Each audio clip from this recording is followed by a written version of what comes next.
मेरे YouTube channel में आपका वेलकम। अच्छा, नॉवेल स्टार्ट करने से पहले मैं कुछ कहना चाहता हूँ। मैंने दो प्रीमियम ग्रुप बनाए हैं। एक नॉवेल हॉल प्रीमियम है और दूसरा 18 प्लस प्रीमियम ग्रुप है। नॉवेल हॉल प्रीमियम में 90 प्लस नॉवेल अपलोड हैं अभी, एंड 18 प्लस में 150 से ज़्यादा अडल्ट नॉवेल अपलोड है। अगर आपको मेरे प्रीमियम ग्रुप की मेंबरशिप लेनी है तो आप मुझे टेलीग्राम पे मैसेज कर सकते हैं। थैंक्स। 261 सुप्रीम हॉल 400 मिलियन सैन्य योग्यताएं। जैसे जैसे समय बीता गया, डेमन रेस द्वारा अपना हमला शुरू करने के 1 घंटे बाद सायोनिक नेटवर्क ठीक हो गया।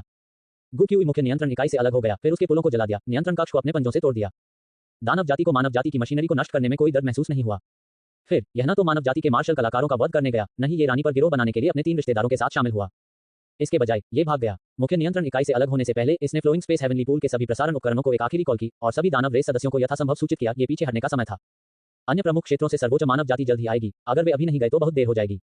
फ्लोइंग स्पेस हेवनली पूल 60 साल पहले विशाल समुद्र में जमी लहरों की तरह नहीं था, जो कमजोर था, मानव जाति प्रभुत्व वाला नहीं था और मानव जाति क्षेत्र के बिल्कुल किनारे पर स्थित था।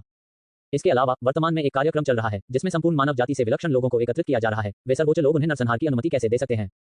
जूनियर्स की मंगनी की परवाह करने में बहुत आलसी होने का मतलब यह नहीं था कि वे खड़े होकर उन सभी को मरते हुए देखेंगे।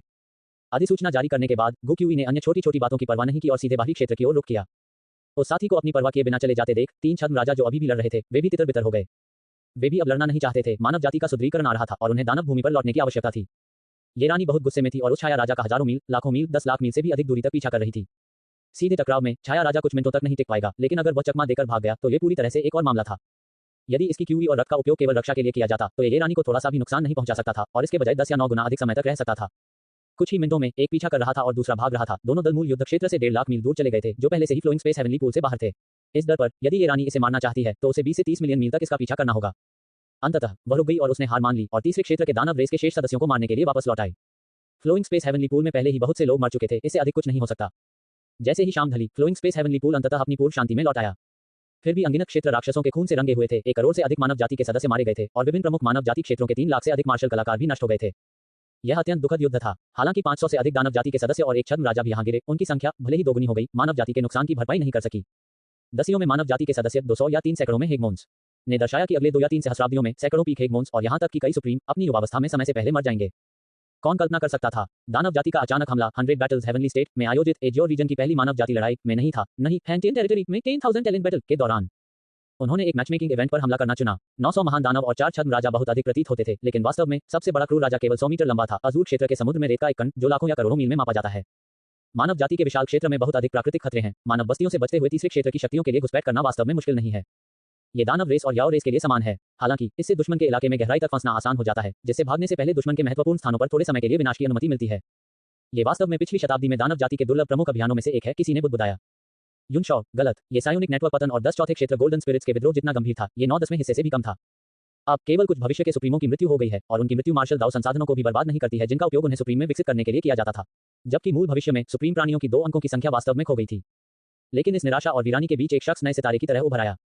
इस युद्ध में उसने जितने दानव जाति के सदस्यों को मारा, उनमें कोई भी उसे आगे नहीं निकल सका। सीधे शब्दों में कहें तो यूशॉ ने निष्कर्ष निकाला, 10वां भाई एमवीपी है। 10वें भाई ने एक छद्म राजा को बाहर निकाला और इस लड़ाई में 200 से अधिक महान राक्षसों को मार डाला। 10वां भाई सच्चा एमवीपी है। ये रानी, यह मत देखो कि उसने 3 छद्म राजाओं को कैसे उलझाया, लेकिन वास्तव में उसने एक भी नहीं मारा। शून्य, वह एक शून्य है। ये रानी एक धोने वाला कुत्ता है। हालांकि योगदान की गणना इस तरह से नहीं की जा सकती, ये लोगों के प्रयासों को विकृत कर देगा। छद्म राजा की हत्या उसके द्वारा अपनी जान जोखिम में डालकर की गई थी।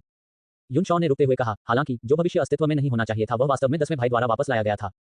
कोई बात नहीं, फायदा, बहुत फायदा होगा। 10 दिन बाद में बमुश्किल सफाई की गई। स्मारक सेवाओं और अन्य अनुष्ठानों के बाद प्रशंसा और पुरस्कार का समय था। यह विशाल समुद्री लहरों की तरह नहीं था, क्योंकि इस दिन मानव जाति की सर्वोच्च संस्था सुप्रीम हॉल से 12 दूत आए थे। 12 सर्वोच्च। उन्होंने घटना के कारण और घटनाक्रम के बारे में पूछताछ की। असाधारण रूप से अच्छा प्रदर्शन करने वाले कई मानव जाति के सदस्यों और हेगमोन्स को प्रशंसा और सम्मान प्राप्त हुआ। ये रानी ने लाखों मृतकों के स्मारक के सामने घुटने टेक दिए और कहा कि उसमें केवल दोष थे। सर्वोच्च दूतों ने हर तरह से अनुनय विनय करने की कोशिश की, लेकिन कोई फायदा नहीं हुआ। अंत में वे उसे केवल अपने आप ही इसे उबरने दे सकते थे। जब सब कुछ व्यवस्थित लग रहा था, बहुत प्रत्याशा के बीच 12 सुप्रीम आपकी ओर चले। आपने किन झेनहाई के बगल में एक मासूम भाव दिखाया, जिसका चेहरा जटिल था। आपको एस्कॉर्ट करने के लिए कुछ दिन पहले आपके द्वारा बुलाया गया था।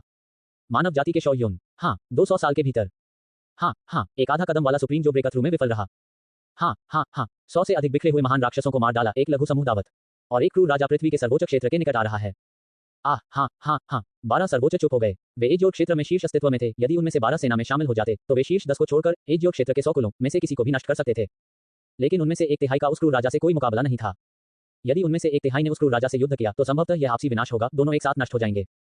अन्य 3 मध्यम श्रेणी के मानव सर्वोच्च थे जो मामूली अंतर से जीत सकते थे और अंतिम एक उच्च श्रेणी के मानव सर्वोच्च थे जो वास्तव में क्रूर राजा को आसानी से दबाने में सक्षम थे। लेकिन अगर सभी 12 सुप्रीम एकजुट हो जाएं तो भी क्रूर राजा को एक पल में गिराना बिल्कुल असंभव होगा। आपको केवल उस विधि को दोबारा प्रदर्शित करने की आवश्यकता है और आप उनमें से किसी को भी तुरंत मार सकते हैं। अंत में किन झेनहाई ने समझाने के लिए आगे बढ़ते हुए आपके लिए बातचीत की कमान संभाली। यह एक ऐसी विधि है जिसे कई बार दोहराया नहीं जा सकता, यह इतना आसान नहीं है। प्रत्येक उपयोग की लागत अत्यधिक है, आपकी कल्पना से परे। वह पहले ही बहुत अधिक भुगतान कर चुका है। मुख्य विषय, आपने मानव जाति के लिए सराहनीय सेवा प्रदान की है, आपने मानव जाति के लिए खून बहाया है, के आसपास घूमती है। कुछ मार्शल आर्टिस्टों के तरीकों का जरा भी खुलासा नहीं किया जाना चाहिए। अब सायोनिक नेटवर्क भी असुरक्षित है। उन 4 नए दानव जाति के छद्म राजाओं का जन्म इसी कारण से हुआ था। उन्होंने आपके लिए समझाया, तब तक प्रतीक्षा करें जब तक वह फिर से सर्वोच्च पद पर कदम न उठा सके, जब ये सुरक्षित हो। इस मामले का बाद का असर अभी खत्म नहीं हुआ था। इस गैर लड़ाकू क्षेत्र, गैर पवित्र युद्ध में कार्रवाई करने वाले सभी मार्शल कलाकारों को योग्यता पुरस्कार प्राप्त हुए और प्रभावित सभी लोगों को फ्लोइंग स्पेस हेवनली पूल से मुआवजा मिला, लेकिन इन्हें संचित सैन्य उपलब्धियों में नहीं गिना गया। आप एक अपवाद थे क्योंकि आपने एक छद्म राजा, एक क्रूर राजा को समाप्त कर दिया, जिसकी तुलना आधे से अधिक पृथ्वी सर्वोच्च से की जा सकती है। सैन्य उपलब्धियां 400 करोड़। हालांकि आप आधे अधूरे सुप्रीम थे जो बहुत कम क्षमता और लगभग निश्चित भविष्य के साथ ब्रेकथ्रू में विफल रहे, लेकिन आपसे संबंधित कुछ व्यवस्थाएं पहले ही सुप्रीम हॉल के एजेंडे में डाल दी गई थीं। PS, मैंने स्वर्गीय बैल्ट के लिए दूरी सेटिंग को संशोधित किया। उदाहरण के लिए, कोल्ड क्यूई बैल्ट को 1000 ली ऊंचाई से बदलकर 10,000 ली कर दिया, क्योंकि 6 स्वर्गीय बैल्ट सेटिंग्स के अनुसार 1000 ली ऊंची कोल्ड क्यूई बैल्ट में प्रवेश करेगी और यहां तक कि जनजात प्राणी भी आधे जमे हुए होंगे। यदि फ्लोइंग स्पेस हेवनली पूल के तैरते द्वीप केवल कुछ 100 ली ऊंचे होते तो 10वें भाई के लिए विशाल झील में दौड़ना बहुत हास्यास्पद होता। और पहले द्वीपों पर नहीं जा रहा था, इसलिए मैंने तैरते द्वीपों की ऊंचाई कई हजार ली तक बढ़ा दी। इसके अलावा मेरे फोन की स्क्रीन कल दोपहर को काली हो गई थी और इसे ठीक करने, सीपीयू आदि बदलने में मुझे पूरी दोपहर लग गई, इसलिए मेरे पास लिखने का समय नहीं था। आज 3 अपडेट होंगे और लेखक के नोट्स में थोड़ा स्पॉइलर है। 262 ये क्षेत्र प्रभु की जिज्ञासा। पुनश्च मैंने पिछले अध्याय को संशोधित किया है। युनशी अब एक हाफ सुप्रीम है जो ब्रेकथ्रू में विफल रहा है और उसकी वर्तमान मानसिकता अभी भी काफी शांत है। वह याओ रेस और दानव रेस की नजरों में नहीं गिरना चाहता है। जब तक कि वह सुप्रीम में ब्रेकथ्रू हासिल नहीं कर लेता, तब तक 400 मिलियन बैटल मेरिट्स का उपयोग करना पसंद करता है। कई नव पदोन्नत सुप्रीमों की बैटल मेरिट शायद ही कभी 20 मिलियन से अधिक होती है, क्योंकि पीक थर्ड रियलम को मारने के लिए बेस बैटल मेरिट 1 मिलियन है। यहां तक कि सर्वोच्च की क्षमता वाला एक अद्वितीय विलक्षण व्यक्ति भी, जो 2000 साल से अधिक पुराना सर्वोच्च बन जाता है, जरूरी नहीं कि वह सर्वोच्च बनने से पहले उसी क्षेत्र के 10 विरोधियों को मार डाले। केवल एक पवित्र युद्ध का अनुभव करके, सर्वोच्च के नीचे सबसे तीव्र युद्ध क्षेत्रों में लड़कर सर्वोच्च बनने से पहले 100 मिलियन से अधिक युद्ध योग्यताएं जमा करना संभव है। और 400 मिलियन बैटल मेरिट्स, जो पहले से ही सभी सुप्रीमों के आधे से अधिक को पार कर गई है। सभी सुप्रीम अन्य चौथे क्षेत्र के प्राणियों को नहीं मार सकते जिन्हें आपने पार नहीं किया है। इसका मतलब यह नहीं है कि उन्होंने उसी क्षेत्र के विरोधियों को मार डाला है। किसी क्षेत्र की रक्षा करना या अन्य चौथे क्षेत्र के प्राणियों को खदेड़ना भी बड़ी मात्रा में युद्ध योग्यता अर्जित करता है। थोड़ा थोड़ा जमा करके हजारों वर्षों में 400 मिलियन तक पहुंचना कठिन नहीं है। बाद में फ्लोइंग स्काई हेवनली पूल में अनगिनत प्रोडिजीज की मृत्यु हो गई, लेकिन सुप्रीमों द्वारा ये रानी को सामूहिक रूप से दोषी नहीं ठहराया गया, क्योंकि एक अर्थ में उसने अन्य सुप्रीमों को भाग लेने से मना नहीं किया, उन्होंने बस न आने का फैसला किया। इस बुजुर्ग अकेली महिला से बचने के लिए जिसे सुप्रीम हॉल में बहस करना पसंद था। यह अभी भी वर्ष 3000 था, लेकिन सितंबर का समय आ गया था। किन झेनहाई चले गए और सुप्रीम हॉल से दूध भी पीछे हट गए। आपकी असाधारण युद्ध शक्ति ने पूछताछ की और आपका स्पष्टीकरण था, मैं एक अर्ध सर्वोच्च हूं जो ब्रेकथ्रू में विफल रहा।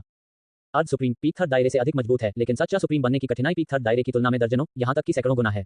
सुप्रीम हॉल के दूत केवल आह भर सकते थे। हालांकि अपनी ताकत को उजागर करने से बेहद गंभीर खेती होगी। आप याओ रेस और दानव रेस के पक्ष में कांटा नहीं बनना चाहते थे। स्थिर रहना बेहतर था। 400 मिलियन बैटल मेरिट्स आपके लिए सुरक्षित रूप से सुप्रीम तक आगे बढ़ने के लिए पर्याप्त हैं। आपका नाम छुपाया नहीं गया था, न ही आपकी जानकारी अवरुद्ध की गई थी।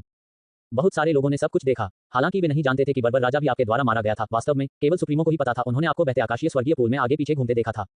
प्रारंभ में आपने हेवनली पूल नामक विशाल झील को पार किया, फिर आपने अकेले ही पूरे क्षेत्र में फैले भव्य पर्व को नष्ट कर दिया। राजा यू के चले जाने के बाद आपने अनगिनत तैरते द्वीपों के बीच उन तीसरे क्षेत्र के महान राक्षसों को तुरंत मार डाला। दानव जाति, जो उन द्वीपों और उन जनजात दिव्य प्राणियों में निराशा लेकर आए, उन्हें आपकी उंगलियों के बीच कीड़ों की तरह कुचल दिया गया। 910,000 गुणवत्ता वाले महान राक्षसों में से 533 बहते आकाश स्वर्गीय पूल में नष्ट हो गए। आपने उनमें से 247 को निकाल लिया। ये रानी, जो बाद में वापस लौटी, ने केवल 100 से अधिक लोगों को मार डाला, क्योंकि जब तक वह मुक्त हुई, दानव जाति पहले ही सभी दिशाओं में भागना शुरू कर चुकी थी। कुछ तो हजारों मील की गहराई में जमीन में समा गए थे, जिससे उन्हें एक एक करके पकड़ना मुश्किल हो गया था, जो मानसिक रूप से काफी थका देने वाला था। जिसका अर्थ है, बर्बर राजा की गिनती न करते हुए आप अभी भी दानव जाति के सदस्यों की संख्या में पहले स्थान पर हैं जिन्हें आपने वास्तव में अपनी शक्ति से मार डाला है। लड़ाई के बाद आपको यह भी महसूस हुआ कि फ्लोइंग स्काई हेवनली पूल की किस्मत का एक बड़ा हिस्सा आपकी ओर आ रहा था। अब बिना किसी संसाधन के भी मैं निश्चित रूप से 1 शताब्दी के भीतर चरम तृतीय क्षेत्र तक पहुंच जाऊंगा। लेकिन आपने संसाधनों का उपयोग किया और आपकी खेती हर दिन लगातार बढ़ती गई। आप वास्तव में लगभग 2 वर्षों में चरम तृतीय क्षेत्र तक पहुंच सकते हैं, क्योंकि आप सर्वोच्च पद पर अपने भविष्य के आरोहण की नींव रखने के लिए मेरिट और बैटल मेरिट को बचाना और कुशलतापूर्वक उपयोग करना चाहते थे। अन्यथा 100 दिनों में शिखर तक पहुंचने में कोई समस्या नहीं होती। आप हाल ही में फ्लोइंग स्काई हेवनली पूल में ठहरे हैं। बेशक ऐसा नहीं है कि इवेंट अभी भी चल रहा है, बल्कि यह है कि आपके लिए वहां से निकलना असुविधाजनक है। फ्लोइंग स्काई हेवनली पूल के महान नायक के रूप में आप इन दिनों घिरे हुए हैं। हर कोई आपको अपने उद्धारकर्ता के रूप में देखता है, हर कोई आपको एक पुनर्जन्म वाले परोपकारी के रूप में देखता है। ये भावना अद्भुत है। मानसिक संतुष्टि जोड़ 9 उसी समय ये रानी भी आपको पीछे से देख रही थी। ईमानदारी से कहूं तो अब आपको उसका सामना करने में अजीब लगता है, क्योंकि उन अनगिनत 10 सेकंड के भविष्य में उसने आपको बहुत कुछ बताया। उसके अलावा आप वह व्यक्ति हैं जो पूरे हरित क्षेत्र, संपूर्ण आदिम स्वर्ग क्षेत्र में उसे सबसे अच्छी तरह से समझते हैं। उसकी ऊंचाई, वजन, उम्र, जन्मदिन, बचपन के अनुभव, पसंदीदा वस्तुएं, डरना क्या दें, आप ये सब जानते हैं। यहां तक कि उन हजारों भविष्यों में भी आपके लिए उसे मनाना आसान बनाने के लिए ये रानी ने आपको उस चीज और उस दूसरी चीज के बारे में भी बताया। हालांकि आपने ऐसी बातों को 18 सत्य शब्दों में शामिल नहीं किया क्योंकि इससे उसका गुस्सा भड़केगा और समय बर्बाद होगा। अक्टूबर, नवंबर, पलक झपकते ही ये वर्ष 3001 था। एक अंधेरी और तूफानी रात में फ्लोइंग स्काई हेवनली पूल के महान नायक पर हमला किया गया था। एक रात की छापेमारी। खैर, ये सिर्फ देर रात की यात्रा थी। ये रानी ने कई महीनों तक विचार किया। वह सचमुच समझ नहीं पाई कि तुमने ये सब कैसे किया। वह जानती थी कि यह एक परम रहस्य था, लेकिन ये बुढ़िया इसे न फैलाने की गारंटी देती है। आप रुके, फिर वही स्पष्टीकरण दोहराया जो आपने किन जेन हाई को दिया था। सबसे पहले, यह अभी भी ब्रेथलेस ओरिजिन फोर्स बॉडी थी जो नहीं बदली थी। ओरिजिन फोर्स जो किसी की आभा को छुपा सकती है, एक समय अवधि के बाद केवल एक बार प्रयोग करने योग्य। अध्याय 221। लेकिन फिर एक अलग स्पष्टीकरण आया, क्योंकि अगर यह क्षमता वास्तव में इतनी स्वर्ग विरोधी थी, कुछ ग्रैंड ओरिजिन क्रिस्टल कोर खर्च करके एक छद्म राजा को मारने में सक्षम थी, तो एक सुप्रीम बैटल बॉडी को अलग करने का मतलब चुपचाप 104 दायरे के प्राणियों को मारने में सक्षम होना होगा। केवल 7 दिन की ठंडक का मतलब है कि आप एक वर्ष में 50वें दायरे के प्राणियों को चुपचाप मार सकते हैं। मानव जाति संभवतः आपके चारों ओर रैली करेगी, सक्रिय रूप से दानव जाति और याओ जाति के खिलाफ पवित्र युद्ध शुरू करेगी, क्योंकि सामने वाले युद्ध के मैदान में दुश्मन भाग जाएगा। यदि एक उच्च श्रेणी का मानव सर्वोच्च निम्न श्रेणी के मानव सर्वोच्च का पीछा करता है और बाद वाला समय पर इसका पता लगा लेता है और भाग जाता है, तो उन्हें मारने के लिए हजारों मील का पीछा करना पड़ सकता है, और दुश्मन के इलाके में हजारों मील तक पीछा करने से अन्य सर्वोच्च लोग उन्हें रोकने के लिए सामने आएंगे। हालांकि आप अलग हैं, आप चुपचाप किसी प्रतिद्वंद्वी को दूर से ही मार सकते हैं जिससे वह पूरी तरह से तैयार न हो। जब तक मानव जाति के सर्वोच्च लोग आपकी सुरक्षा की रक्षा करते हैं, आप सीधे एक के बाद एक को मार सकते हैं। यहां तक कि एक निम्न श्रेणी ग्रैंड ओरिजिन क्रिस्टल कोर में नव प्रचारित सुप्रीम द्वारा सैकड़ों बार हमला करने के बराबर ऊर्जा होती है। यदि आपके पास वास्तव में वह संत शरीर है जिसके बारे में आप दावा करते हैं, तो ठीक है, आप भाग्य और युद्ध गुणों का आनंद ले सकते हैं। समस्या यह है कि आप ऐसा नहीं करते। आप केवल फ्लोइंग स्काई हेवनली पूल के महत्वपूर्ण क्षण में भविष्य की हजारों रणनीतियों के माध्यम से ये रानी को मनाने में सक्षम थे, अन्य समय में आपके पास वह आत्मविश्वास नहीं होगा। 10 सेकंड, आप बम फेंकने के लिए ब्रेथलेस ओरिजिन फोर्स बॉडी ले लो। मानसिकता वाले उन सुप्रीमों को दुश्मन को घायल करने के लिए, आत्मविस्फोट करने के लिए, मौत से लड़ने के लिए कैसे मना सकते हैं? आप सत्य की ओर इस तात्कालिक वापसी को उजागर नहीं करना चाहते थे, तो आपने इसमें एक प्रतिबंध जोड़ दिया। यही बात आपने तब भी बताई थी जब आपने किन जेन हाई को पहले बुलाया था। ग्रैंड ओरिजिन क्रिस्टल कोर की शक्ति विस्फोट होते ही भड़क उठती है। बुचर वेल मुझ पर क्रोधित हो गया था, ये जड़ता के कारण आगे बढ़ता रहा और चकमा नहीं दे सका। लेकिन चौथे क्षेत्र का अस्तित्व अलग है। वे एक ही सांस में हजारों मील की यात्रा कर सकते हैं। जिस क्षण ऊर्जा जारी होती है, वे प्रतिक्रिया करेंगे और दर्जनों मील दूर निकल जाएंगे। आपने फिर किन जेन हाई से पूछा, ओल्ड किन, क्या आपको लगता है कि अगर एक ग्रैंड ओरिजिन क्रिस्टल कोर आपकी त्वचा के खिलाफ विस्फोट करता है, तो क्या आप उस क्षण होने वाली बढ़ती क्षति से बच सकते हैं जब आपने महसूस किया कि आपका शरीर घायल हो गया है? किन जेन हाई, हाँ, ग्रैंड ओरिजिन क्रिस्टल कोर के आत्मा विस्फोट से बनी ओरिजिन एनर्जी का प्रसार बहुत धीमा है। कोई भी सुप्रीम इसे तुरंत टाल सकता है। 263, बादल 10, मैंने सांसारिक इच्छाओं को त्याग दिया है। ये सही है, और वह बारबेरियन राजा ओरिजिन क्यूई और रक्त में लिपटा हुआ था। मेरी विशेष ओरिजिन क्यूई मर्मज्ञ प्रकार की नहीं है, इसलिए मुझे इससे सैकड़ों या हजारों मील दूर खोजा जाएगा। ऐसा कोई रास्ता नहीं है जिससे मैं इसके करीब पहुंच सकूं। किन जेन हाई, मुझे कुछ प्रतिक्रिया दें, बूढ़े किन। यदि आप आश्चर्यचकित नहीं हैं, तो मैं कैसे जारी रख सकता हूं? किन जेन हाई का चेहरा भावहीन था। उन्होंने शब्द दर शब्द कहा, हाँ, आपको असहाय होना चाहिए था और बर्बर राजा को उड़ाने में असमर्थ होना चाहिए था। वास्तव में क्या गलत हुआ? आपने अपनी हथेली थपथपाई। मेरे शिष्य, यह मेरा शिष्य था। मेरे पास एक बार जूलिंगर नाम की एक शिष्या थी, उसे दानव जाति ने ले लिया था। बाद में मैं वास्तव में उससे तब मिला जब दानव जाति के लोग भड़क उठे और बहते शून्य स्वर्गीय पूल पर हमला कर दिया। या शायद उसने सक्रिय रूप से मुझे ढूंढ लिया था। वह पहले ही एक दानव में बदल चुकी थी, लेकिन अंदर से वह हमेशा मुझे अपने गुरु के रूप में याद करती थी। उसने मुझे बताया कि दानव जाति के भीतर उसकी स्थिति बहुत ऊंची थी, कि वह भविष्य का सच्चा राजा था, यहाँ तक कि छठे चरण का विशेषज्ञ भी। उसने कई छद्म राजाओं को चेतावनी दी और उन्हें मुझे नुकसान पहुंचाने से मना किया। यू शॉ एक पल के लिए चुप हो गया। सच में, ओल्ड टेन को कभी नहीं पता था कि जूलिंगर फ्लोइंग वॉर्ड हेवनली पूल में दिखाई दिया था। उनकी मुठभेड़ की कहानी पूरी तरह से मनगढ़ंत थी, लेकिन आखिरकार उसने सही चीज गढ़ ली। आपने दानव जाति के हमले के दौरान अपने पूर्व शिष्य से मुठभेड़ की कहानी गढ़ी, केवल ये समझने के लिए कि छद्म राजाओं ने मुझ पर हाथ उठाने की हिम्मत क्यों नहीं की। शॉ युन, हालांकि जूलिंगर अब भी मेरी परवाह करती है, वह इस वजह से दानव जाति को पीछे हटने के लिए मजबूर नहीं कर सकती। मैं केवल इस लाभ का उपयोग कर सकता हूं कि छद्म राजा मुझ पर हमला नहीं करेंगे अपनी पूरी ताकत के साथ। युन शॉ, यह जरूरी नहीं कि सच हो। आपको उससे स्पष्ट रूप से मिलना होगा और व्यक्त करना होगा कि आप केवल दानव जाति को पीछे हटना चाहते हैं, अन्यथा जीवित रहना अर्थहीन होगा। वह वास्तव में थॉर्न दानव सच्चे राजा को दानव जाति के लोगों को छीनने के लिए अपनी जान को खतरा दे सकती है। मंच तैयार करने के बाद आपने अंततः अपनी युद्ध योजना का खुलासा कर दिया। मैं जुआ खेल रहा हूं कि छद्म राजाओं के लिए जूलिंगर का आदेश मुझे नुकसान नहीं पहुंचाएगा। मैं शर्त लगा रहा हूं कि छद्म राजाओं को नहीं पता कि यह सिर्फ मास्टर और शिष्य के बीच का बंधन है। इसलिए मैंने बारबेरियन राजा को यह बताने के लिए ओरिजिन क्यूई कंपन का उपयोग किया। मैं एक गुप्त एजेंट, मानव जाति का गद्दार हूं। मैंने उसे बताया कि जब मैं सुप्रीम ये की कार्रवाई में देरी कर रहा था, उन्हें आराम करने और ठीक होने का समय दे रहा था, तो मैं गोल्डन स्पिरिट कंप्यूटर भी भेजूंगा, वह जो फ्लोइंग वॉर्ड हेवनली पूल से ऑफलाइन सबसे गोपनीय आंतरिक डेटा को बचाता है। मैंने उससे कहा कि जब वह वापस लौटे तो डेटा को दानव जाति के पास ले जाए, अपना मुंह पूरा खोले और इसे निगल ले, इसे अपने पेट में रखे जो उसके शरीर में सबसे सुरक्षित जगह है। बर्बर राजा सबसे बड़ा है, केवल वही इसे खा सकता है। बर्बर राक्षसों की बुद्धि हमेशा बहुत कम होती है और छद्म राजा भी अपवाद नहीं है। इसने मुझे मौके पर ही विश्वास कर लिया और इसकी उत्पत्ति क्यूई और रक्त ने मेरे संचरण को अवरुद्ध नहीं किया। फिर उछाल वास्तव में गुप्की भी है, जो 4 महान नेटवर्क दुष्ट राक्षसों में से एक है। क्या ये गुप्त रूप से गोल्डन स्पिरिट कंप्यूटर नहीं ले सकता था या सीधे डेटा नहीं पढ़ सकता था? युन शॉ ने अपना सिर हिलाया। यह एक खामी थी, लेकिन वह गुप्की शुरू से अंत तक केवल कुछ ही बार प्रकट हुआ था और ओल्टेन ने यह भी कहा, बर्बर राक्षस स्मार्ट नहीं है। इससे समझ में आया कि उन्हें युनशी की धोखाधड़ी का एहसास नहीं होगा। कथानक का विकास थोड़ा मजबूर लगा, लेकिन जब से ऐसा हुआ, ये वास्तविकता थी। यह इससे कहीं अधिक विश्वसनीय था। मैं इसका भविष्य वापस लाया। उपरोक्त आपका किन जेन हाई को दिया गया बयान था। संक्षेप में, हालांकि यह पूरा हो गया था, इसे दोहराया नहीं जा सका। फिर आपने ये स्पष्टीकरण ये रानी को दोहराया, हालांकि यह बना हुआ था, इसमें आपके भेस की पहली परत शामिल थी और आप किसी और को नहीं बताएंगे। इसके अलावा एक दानव जाति का शिष्य गुप्त रूप से आपको खुफिया जानकारी भेज रहा है। अगर सुप्रीम हॉल के दूतों को इस नस्लीय वफादारी के मुद्दे के बारे में पता होता, तो यह निश्चित रूप से बहुत परेशानी का कारण बनता। आपने ये रानी को इसलिए बताया क्योंकि वह बर्बर राजा को मारने के लिए अपनी जान जोखिम में डालने वाली मुख्य शक्ति थी। और उसने तुम्हें अपने बारे में सब कुछ बता दिया था। आप अपने instant return to true body की सच्चाई को उजागर नहीं करेंगे, लेकिन आपको उसे अपने भेस की आंतरिक परत के बारे में बताने में कोई आपत्ति नहीं है। एक बेदम मूल क्यूई शरीर और एक राक्षसी शिष्य। ये रानी स्तब्ध रह गई। ये रहस्य वह नहीं था जिसकी उसे आशा थी। उसने सोचा था कि यह एक बार की घातक विधि थी, और उसने ये भी कल्पना की थी कि मूल स्वर्ग क्षेत्र में एक अन्य डोमेन से एक रहस्यमय छठे चरण का विशेषज्ञ, जिसने इस ग्रीन डोमेन में प्रवेश किया था, आप पर कब्जा कर रहा था, जो महत्वपूर्ण क्षणों में जबरदस्ती हस्तक्षेप करने में सक्षम था। ये स्थिति को तोड़ने के लिए एक अत्यंत चरम तरीका, एक बेताब जुआ साबित हुआ। आपने उसे एक राक्षसी शिष्य होने की बड़ी कमजोरी के बारे में भी बताया। उसका हृदय एक क्षण के लिए थोड़ा अस्त व्यस्त हो गया। आप अत्यधिक साधनों के माध्यम से चौथे चरण के छद्म राजा को मारने में कामयाब रहे थे, जबकि उसे इतने लंबे समय तक विलंबित किया गया था और अंततः बहने वाले शून्य स्वर्गीय पूल के नागरिकों और मेहमानों की उचित रक्षा करने में असफल रहा। उसका कार्य उसका कर्तव्य था, लेकिन आपने सहायता के लिए क्रोधित छद्म राजा द्वारा जवाबी कार्रवाई में मारे जाने का जोखिम उठाया, जानबूझकर खुद को खतरे में डाला। ये दयालुता थी। अपराध बोध उत्पन्न हुआ। उसके पूछने के बाद आपने उसे विदा करने की तैयारी की। अब भाग्य ने आपको साथ दिया। आपके मार्शल आर्ट संसाधन प्रचुर मात्रा में थे और आपका दिमाग खेती और स्तर बढ़ाने से भर गया था। आप किसी भी सांसारिक इच्छा से कलंकित नहीं हो सकते। अभिनय। आपने उसके व्यक्तित्व को समझा और उसे छोड़ने के लिए उसका मजाक उड़ाने का फैसला किया। डोमेन लॉर्ड, ये मैंने सभी विवरण समझा दिए हैं। क्या आप अब जा सकते हैं? ये रानी की नवजात भावना गायब हो गई। क्या तुम मुझे बाहर निकाल रही हो, बुढ़िया? मैं यह आपकी भलाई के लिए कर रहा हूँ। आपने हंसते हुए कहा, डोमेन लॉर्ड, ये आप रात में मेरे आवास पर आ रहे हैं और बाहर के लोग अंधे नहीं हैं। यदि आप जल्दी नहीं निकलेंगे तो उन्हें कुछ संदेह होने लगेगा। तुम बस उसे अपने पास आने के लिए उकसाना चाहते हो, बदमाश। 3700 साल की अकेली महिला ये रानी को इस बारे में छेड़े जाने के अलावा और कुछ भी पसंद नहीं था।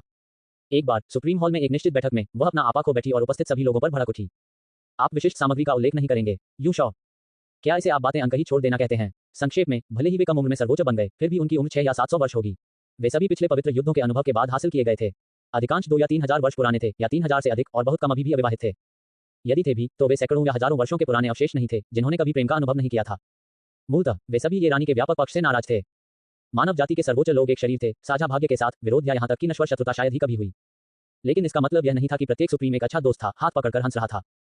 वैसे भी उस दिन के बाद से अधिकांश सुप्रीमों ने कुछ हद तक उससे परहेज किया। ये बूढ़ी अकेली महिला बहुत अधिक तर्कशील है। यदि आप उसे उकसा नहीं सकते तो क्या आप कम से कम उससे बच भी नहीं सकते? इसके कारण ये भी हुआ कि मार्शल गॉड्स फेट के इस सत्र के लिए कोई अन्य सुप्रीम नहीं पहुंचे। ऐसे ये रानी का सामना करते हुए आपने अपनी मारक क्षमता बढ़ा दी। आपकी योग्यताओं पर भरोसा करना, चूंकि वह वैसे भी आपके साथ कुछ नहीं करेगी, क्या आपसे नाराज होना ही उसका एकमात्र विकल्प नहीं था? जब मैं ऐसी बेशर्म बकवास देखता हूं तो मैं बस हंसना चाहता हूं। विनोदी ओटेन मेरी बुद्धि का अपमान करने के लिए फिर से ऐसी निरर्थक बातें कह रहा है। 264 सर्वोच्च। हे भगवान, जब तुम मेरी पार्टी के दोस्तों के बीच से निकले और अपना असली रूप प्रकट किया तो बहुत सारे लोग थे जिन्होंने तुम पर ध्यान दिया। अब फ्लोइंग वॉर्ड सेलेस्टियल लेक गुप्त रूप से इस रसदार खबर को हर जगह फैला रही है। इंपीरियल अंकल के कई संस्करण पहले ही सामने आ चुके हैं। ओह, ऐसे लघु वीडियो भी हैं जिन्हें अभिनेताओं ने हड्डियों को बदलने और चेहरे को बदलने वाली तकनीकों का उपयोग करके फिल्माया है। बेचारा जिन चेंग गु क्यूई द्वारा पंजे मारकर हत्या किए जाने के बाद अब फ्लोइंग वॉर्ड सेलेस्टियल लेक का क्षेत्रीय नेटवर्क भूतों और देवताओं की एक अराजक गड़बड़ी है। यह मेरी आधे महीने लंबी पार्टी के दौरान आपके शानदार प्रदर्शन के बारे में है। मैंने 1 दर्जन से अधिक संस्करण ऑनलाइन भी देखे और हर एक में आप सबसे आगे थे। मुझे किसी द्वारा लिखी गई सारांश टिप्पणियां देखने दीजिए। एक सुप्रीमो द्वारा पोस्ट किया गया जिसे उसने बना अकाउंट का उपयोग करके डांटा था। सतह स्तरीय हिमशैल डोमेन भगवान, वास्तव में एक उग्र महिला, 3007 साल की उम्र, ये रंगई, बची हुई महिलाओं में से बची हुई महिला। ये रंगई, पार्टियों के राजा, महिला मार्शल, कलाकारों के शासक, सिल्वर गाटर अधिपतियों के स्वामी, 10,000 रानियों की रानी, असंख्यों पर प्रभुत्व रखने वाली तारांकन। जितना अधिक आप बोलते थे, आप उतने अधिक उत्साहित होते जाते थे, फिर भी आपने माहौल के तनावपूर्ण होते जाने पर ध्यान नहीं दिया। वह ये दिखावा कर रहा है। युन शॉ ने तिरस्कारपूर्वक अपने मुंह के कोने से लार टपकाए। क्या वह एक उत्तेजक छोटे लड़के होने का नाटक कर रहा है जो उस तरह की सजा के अधीन होना चाहता है? बेशर्म और अश्लील 10वीं पीढ़ी, मैंने आपकी सभी छोटी योजनाओं को बहुत पहले ही देख लिया था। ऐसा तब तक नहीं हुआ जब तक आपने ये रंगई की आभा को अचानक भयानक होते नहीं देखा। वह मूर्ख नहीं थी, वह बहुत पहले ही देख चुकी थी कि तुम क्या खोज रहे हो। उसकी पसंद थी, जैसी आपकी इच्छा, एक परम जैसी आभा फूट पड़ी, पहले से 50 गुना अधिक शक्तिशाली। आप तुरंत दरवाजे की ओर लपके, लेकिन जैसे ही आपका पैर दहलीज पार हुआ, उसका पीला हाथ आपके सिर पर दब गया। एक हताश बुजुर्ग की तरह जिसकी आत्मा उसकी हथेली से निकाली जा रही थी। तुम्हें पीछे खींच लिया गया। दरवाजा बंद हो गया। सर्वोच्च सच्चे सार ने कमरे के हर इंच को भर दिया। इस समय आप वास्तव में मदद के लिए स्वर्ग या पृथ्वी को नहीं पुकार सकते। टॉनिक, सिस्टर, यह एक टॉनिक है। मुझे बचाओ। बूढ़ा किन, जल्दी से मेरी रक्षा के लिए आओ। मैं एक बुरी और बूढ़ी औरत द्वारा एक मानव स्टार गुलाम में बदल दिया जा रहा हूँ। मैं 10वीं महिला से ईर्ष्या करता हूँ जो एक महिला सुप्रीम की स्टार गुलाम बनने में सक्षम है। ... ये रंगई, एक बूढ़ी बची हुई महिला जिसकी भंडारण तिथि 3700 वर्ष है। वह एक प्राचीन अवशेष था जो पिछले युग यूएनटीएन के 70वें युग से विरासत में मिला था। छोटी उम्र से ही उनकी प्रतिभा असाधारण थी और उन्होंने लगन से मार्शल आर्ट का अभ्यास किया। विभिन्न कारणों से उसने अपनी युवावस्था में कभी भी एक साथी की तलाश नहीं की, केवल पहले सुप्रीम बनने के बारे में सोचा। 18 साल और 25,000 महीने की उम्र में वह सर्वोच्च लोक में आगे बढ़ी और युवा पीढ़ी में कोई भी ऐसा नहीं था जिसने उस पर नजर डाली हो। लेकिन उसी दायरे में रहने वालों में से कितने लोगों ने परिवार शुरू नहीं किया है? यदि वह एक शुद्ध एकांत मार्शल कल्टीवेटर होती तो ठीक होता, लेकिन वह एक सामान्य व्यक्ति थी, बस विभिन्न कारकों के कारण चूक गई। वह फ्लोइंग वॉर्ड सेलेस्टियल लेक की डोमेन लॉर्ड भी थी। अपने स्वर्गारोहण के बाद से उन्होंने स्वयं 2 मार्शल गॉड्स फेट कार्यक्रमों की मेजबानी की थी और पहले 2 अन्य का अनुभव किया था। वह भावनाहीन मार्शल कल्टीवेशन मशीन नहीं थी। वह शुरू में चूक गई और जब बाद में उसने पीछे मुड़कर देखा तो उसे अपने लायक कोई नहीं मिला। चाहे कुछ भी हो, वह आंख मूंद कर समझौता करने के लिए किसी को नहीं चुन सकती थी, इसलिए वह इसे खींचती रही। अभी तक जब तुमने उसे बहुत गुस्से में उकसाया था। आधे कदम वाले सुप्रीम के शरीर के साथ एक सुप्रीम को मारना, ये योग्य है? कोई व्यक्ति जो हर जगह पार्टियां आयोजित करता है और अराजक है, इसका मतलब ये भी है कि उसे उसके लिए जिम्मेदार होने की जरूरत नहीं है। वह परिवार शुरू नहीं करना चाहती थी, ये बहुत अधिक परेशानी थी। वह बस यही चाहती थी। ये बूढ़ी औरत लंबे समय से गायब इस मानव जाति व्यवहार संग्रह को आज पूरा करेगी। मैं इसे जी भरकर पूरा करूंगा। मुझे वृद्ध लोग पसंद हैं। लेकिन आपको यह भी महसूस हुआ कि आपके मन में वृद्ध लोगों को कोई प्राथमिकता नहीं है। तो क्या वास्तव में मुझे वृद्ध लोगों के प्रति प्राथमिकता है या नहीं? आप झिझके, समझ नहीं पाए और चले गए। यू शॉर्ट, बस एक शुद्ध तारांकन तारांकन तारांकन तारांकन। 1 महीने बाद, तो अब हमारा रिश्ता क्या है? बकवास बंद करो, जल्दी से खाओ। उपरोक्त 2 वाक्य क्रमशः किसने कहे? दृश्य बदल गया और ये रंगई आपके सामने पेस्ट्री की एक प्लेट रख रही थी। ओह, ये पेस्ट्री थी। मुझे लगा कि यह वह थी जो 10वीं को नीचे से खाने के लिए कुछ दे रही थी। आपका सर्वोच्च स्तरीय पी मित्र जोड़ 1। जिस बात ने आपको गौरवान्वित किया वह ये थी कि यद्यपि आप पानी के राजा बोहोहू से कोई मुकाबला नहीं कर सकते थे, लेकिन ये रंगई अलग थे। वह बिल्कुल नौसिखिया थी और उसकी शारीरिक संरचना पानी की आत्मा से बिल्कुल अलग थी। सबसे पहले उसकी अधिक खेती के कारण उसे फायदा हुआ, लेकिन बाद में आपने पूरी तरह से बढ़त ले ली। सर्वोच्च, उससे अधिक कुछ नहीं। वर्ष 3003 में आपका क्षेत्र अधिपति के 13वें चरण, तीसरे क्षेत्र के चरम पर पहुंच गया। हालांकि आपकी युद्ध शक्ति पूर्ण 17वीं अवस्था थी, पूर्ण 42 गुना युद्ध शक्ति। बहुत बुरा, यह अभी भी मोजीयू के मूल्य तक नहीं पहुंच पाया है। तुमने आह भरी। उस समय मोजीयू का सार 27 या 28 गुना था, और क्योंकि यह एक सच्चा दानव था जिसने दानव जाति के सभी फायदों को एकीकृत किया था, इसकी भौतिक शारीरिक युद्ध शक्ति दोगुनी थी, तीसरे क्षेत्र के शिखर के 55 गुना के बराबर। फिर ये 2 उच्चीकरण प्राप्त करने के लिए असंख्य दौड़ युद्ध क्षेत्र द्वारा पुरस्कृत छद्म राजा स्तरीय राक्षसी शरीर पर भी निर्भर था, जिससे इसकी वास्तविक भौतिक शारीरिक युद्ध शक्ति तीसरे क्षेत्र की चोटी से 100 गुना अधिक हो गई, यहां तक कि आप अब 1 गुना से भी अधिक मजबूत हो गए हैं। इस वर्ष से 148 वर्ष की आयु में आपने सर्वोच्च सफलता की तैयारी शुरू कर दी। वर्ष 3004 में 3 वर्ष से अधिक की चर्चा और विभिन्न अधीनस्थ विभागों की मंजूरी के बाद आपके संबंध में एक निर्णय पारित किया गया। इसका कारण यह था कि उस वर्ष फ्लोइंग वॉइड सेलेस्टियल झील पर लड़ाई के दौरान आपने जिस बर्बर राजा को मारा था, उसके पास बेहद मजबूत शक्ति थी, जो कि ऊपरी मानव सर्वोच्च थी, यहां तक कि निचली पृथ्वी सर्वोच्च के भी करीब थी। अजूर डोमेन में खुले तौर पर 1000 से अधिक सुप्रीम नहीं थे। हालांकि दानव जाति के सर्वोच्च लोग सबसे कमजोर स्तर के थे, फिर भी वे सर्वोच्च थे। इसके अलावा एक बर्बर राजा जिसका साम्राज्य पृथ्वी के सर्वोच्च के करीब था, निश्चित रूप से उन हजारों में से शीर्ष 300 में स्थान पर था। इसे मारने के बाद आपने 400 मिलियन से अधिक सैन्य योग्यता प्राप्त की। सैन्य योग्यताएं अपेक्षाकृत एक छोटा सा हिस्सा थी। तो आपने मानव जाति भाग्य के मिलन स्थल सुप्रीम हॉल में प्रवेश किया। ऐसा नहीं था कि आप मानव जाति के सैकड़ों सर्वोच्च लोगों से मिलने के लिए सुप्रीम हॉल में आए थे, बल्कि ऐसा नहीं था कि आपका नाम सर्वोच्च सूची में अंकित हो गया था। क्योंकि सर्वोच्च हॉल में प्रवेश करने और सर्वोच्च सूची में सूचीबद्ध होने के लिए केवल 2 बिंदुओं की आवश्यकता होती है, पहला मानव जाति होना और दूसरा सर्वोच्च होना। पूर्व स्पष्ट था, आपको मानव जाति होना चाहिए। हालांकि बाद वाले को अर्हता प्राप्त करने के लिए चौथे क्षेत्र में आगे बढ़ते हुए आपको आवश्यक रूप से सर्वोच्च बनने की आवश्यकता नहीं थी। शत्रु जाति को मारना सुप्रीम ने भी काम किया। जब तक आप ऐसा कर सकते हैं, आपको सर्वोच्च माना जाएगा। इस वर्ष 13 सितंबर को आपका नाम 700 से अधिक डोमेन से कई शक्तिशाली सुप्रीमों के साथ मानव जाति के भाग्य का एक हिस्सा साझा करते हुए सर्वोच्च सूची में शामिल हो गया। तब से जैसे ही आपने एजोर डोमेन में यात्रा की, सभी मानव जाति के सदस्य आपको सर्वोच्च के रूप में देखेंगे। यू शॉ, 10वीं अचानक पलक झपकते ही इतनी अविश्वसनीय रूप से शक्तिशाली कैसे हो गई? जैसा कि मैं लिखता हूं, मुझे अचानक एहसास होता है कि दिन में 5 अपडेट के साथ भी मैं कल सर्वोच्च चरण तक नहीं पहुंच पाऊंगा। अपना वादा तोड़ने से बचने के लिए ऐसा लगता है कि मेरे पास उस पद्धति का उपयोग करने के अलावा कोई विकल्प नहीं है। PS, आज दोपहर 2 और अपडेट हैं। 265 नींव का संचय और प्रेरणा की झलक। 3007 में कई मानव जाति के सर्वोच्चों और अधिपतियों ने राक्षसी भूमि में घुसपैठ की, जिससे पूरी तरह से अराजकता फैल गई। आप जानते थे कि यह 7 साल पहले बहती शून्य आकाशीय तालाब की घटना का प्रतिशोध था। आपको निमंत्रण मिला, लेकिन अंततः अस्वीकार कर दिया गया। आपके पास पर्याप्त सैन्य योग्यताएं थीं और आप सचमुच किसी छद्म राजा से दोबारा मुठभेड़ नहीं करना चाहते थे। अब आपकी सर्वोच्च प्राथमिकता ब्रेकर थ्रू 2 सुप्रीम थी। एक साइड नोट पर बाई चेंग गुआंग गया। ठीक 7 साल पहले की तरह प्रमुख मानव दानव युद्ध क्षेत्रों में माहौल कुछ समय के लिए उग्र और उत्साहपूर्ण था, लेकिन पवित्र युद्ध अभी भी छिड़ा नहीं था। 3010 में मानव जाति ने किसी युद्ध का अनुभव नहीं किया। आपके पास सैन्य योग्यताओं की कमी नहीं थी, इसलिए आपने आलसी बनना चुना, अपनी पिछली उपलब्धियों के आधार पर जी रहे थे, और जब आपके भंडार समाप्त हो गए तो केवल अन्य चीजों पर विचार किया। 4 करोड़ सैन्य योग्यताएं और अन्य सम्मान, बिल्कुल पर्याप्त। विशाल समुद्री लहरों, बहते शून्य आकाशीय तालाब और सुप्रीम हॉल द्वारा प्रदान किए गए ट्रिपल लक के साथ आपको ऐसा महसूस हुआ जैसे आप एक दिन में 1000 मील की प्रगति कर रहे थे। ब्रेकर थ्रू 2 सुप्रीम के लिए 2 प्रमुख तत्वों की आवश्यकता होती है। पहला है मानसिक ऊर्जा, मूल क्यूई और भौतिक शारीरिक नींव का संचय। संचय की प्रक्रिया के दौरान आपकी अंतर्निहित शक्ति में सुधार नहीं किया जा सकता है, लेकिन ये ब्रेकर थ्रू की सफलता दर को बढ़ा सकता है, और यहां तक कि पवित्र शरीर के विकास की सीमा और ब्रेकर थ्रू के बाद प्राप्त दिव्य क्षमता की ताकत को भी बढ़ा सकता है। ये संचय असीमित नहीं है। होली बॉडी, मार्शल डाउ विलादी में अंतर के कारण प्रत्येक व्यक्ति की संचय सीमा अलग अलग होती है। 1500 साल की उम्र में एक सामान्य सुप्रीम कैलिबर व्यक्ति 3 लोगों के शिखर पर सैन्य योग्यता अर्जित करेगा और खेती करेगा, और लगभग 2000 साल की उम्र तक उनका संचय पूरा हो जाएगा। मूलभूत संचय के अलावा एक और रहस्यमय बिंदु है जिसे एपिफेनी कहा जा सकता है। तथाकथित एपिफेनी अधिक दिखावटी शब्दों में सर्वोच्च बनने का एक विचार या कुछ इसी तरह का है, लेकिन आप सिर्फ इस देहाती शब्द को पसंद करते हैं। सीधे शब्दों में कहें तो ये वह बिंदु है जब आपको अचानक महसूस होता है कि आपका समय आ गया है और आप तुरंत सर्वोच्च तक पहुंच सकते हैं। एक एपिफेनी ब्रेकर थ्रू के लिए सक्रियण बटन है। आधारभूत संचय और एपिफेनी पूरक हैं। यदि नींव बहुत कम या बहुत कम है, भले ही ब्रेकर थ्रू का अवसर अचानक उत्पन्न हो, तो तुरंत ब्रेकर थ्रू का चयन न करना सबसे अच्छा है, अन्यथा विफलता की उच्च संभावना है, जिसके परिणामस्वरूप आधा कदम सर्वोच्च बन जाएगा। और भले ही नींव पूरी तरह से खड़ी हो, किसी को कभी भी उस एपिफेनी ब्रेकर थ्रू अवसर का सामना नहीं करना पड़ सकता है, जिससे उनके जीवनकाल का निराशाजनक अंत हो सकता है, बुढ़ापे से उनकी मृत्यु हो सकती है। सर्वोच्च तक पहुंचने के लिए केवल उपरोक्त 2 तत्वों की आवश्यकता होती है, विशेष रूप से दूसरे तत्व की, जो सरल लगता है लेकिन वास्तव में बेहद कठिन है।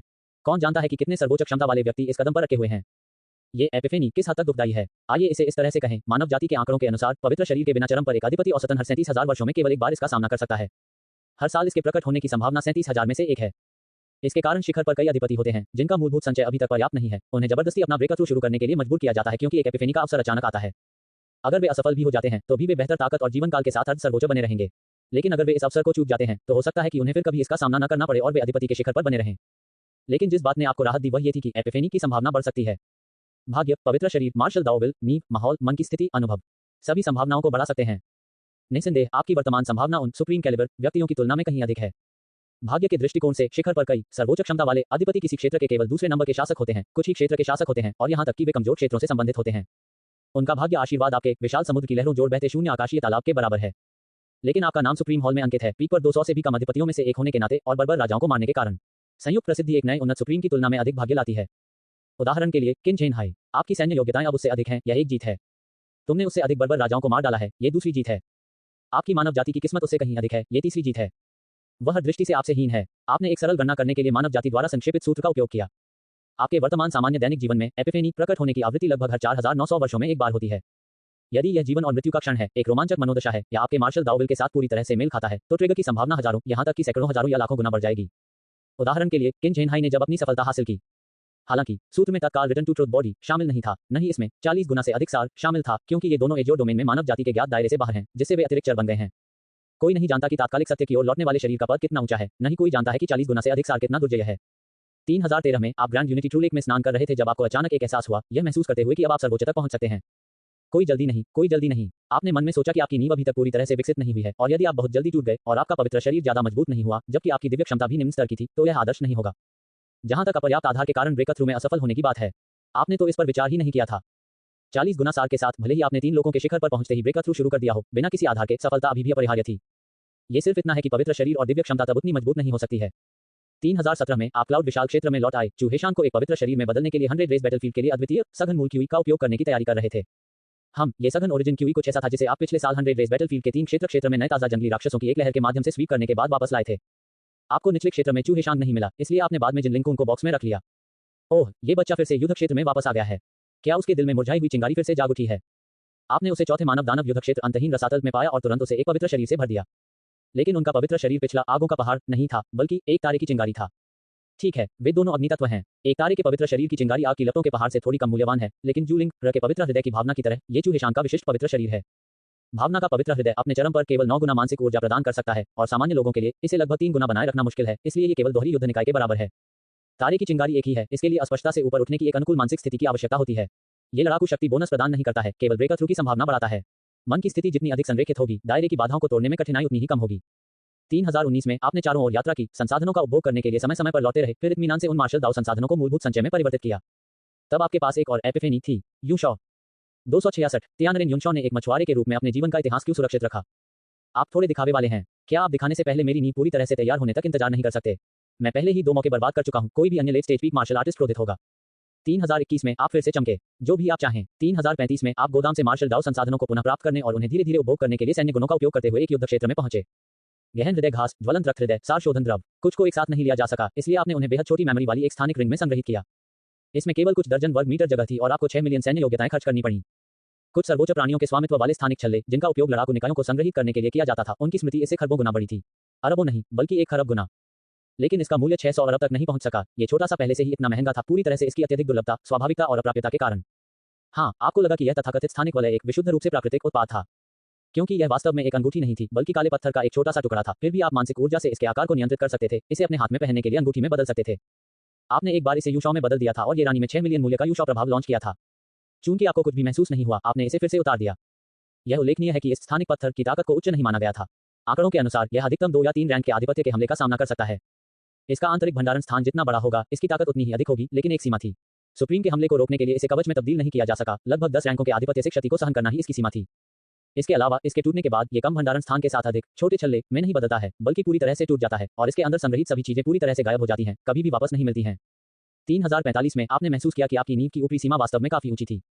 अन्य late stage peak martial artist आपके द्वारा जमा किए गए संसाधनों की मात्रा के साथ शायद 20 साल पहले अपनी नींव को अधिकतम कर चुके होंगे, लेकिन आपको अभी भी एक अंतहीन आपूर्ति महसूस हुई। सौभाग्य से आपके पास 400 मिलियन सैन्य योग्यताएं थीं, जो 400 late stage peak great devils को मारने के बराबर थीं। साथ ही 200 से अधिक को आपने बहते हुए शून्य स्वर्गीय पूल में समाप्त कर दिया। वे गुण भी अपार थे। इतनी मोटी नींव, आपका मानना था कि यह आपके सार से 40 से अधिक गुना अधिक द्वारा नहीं लाया गया था।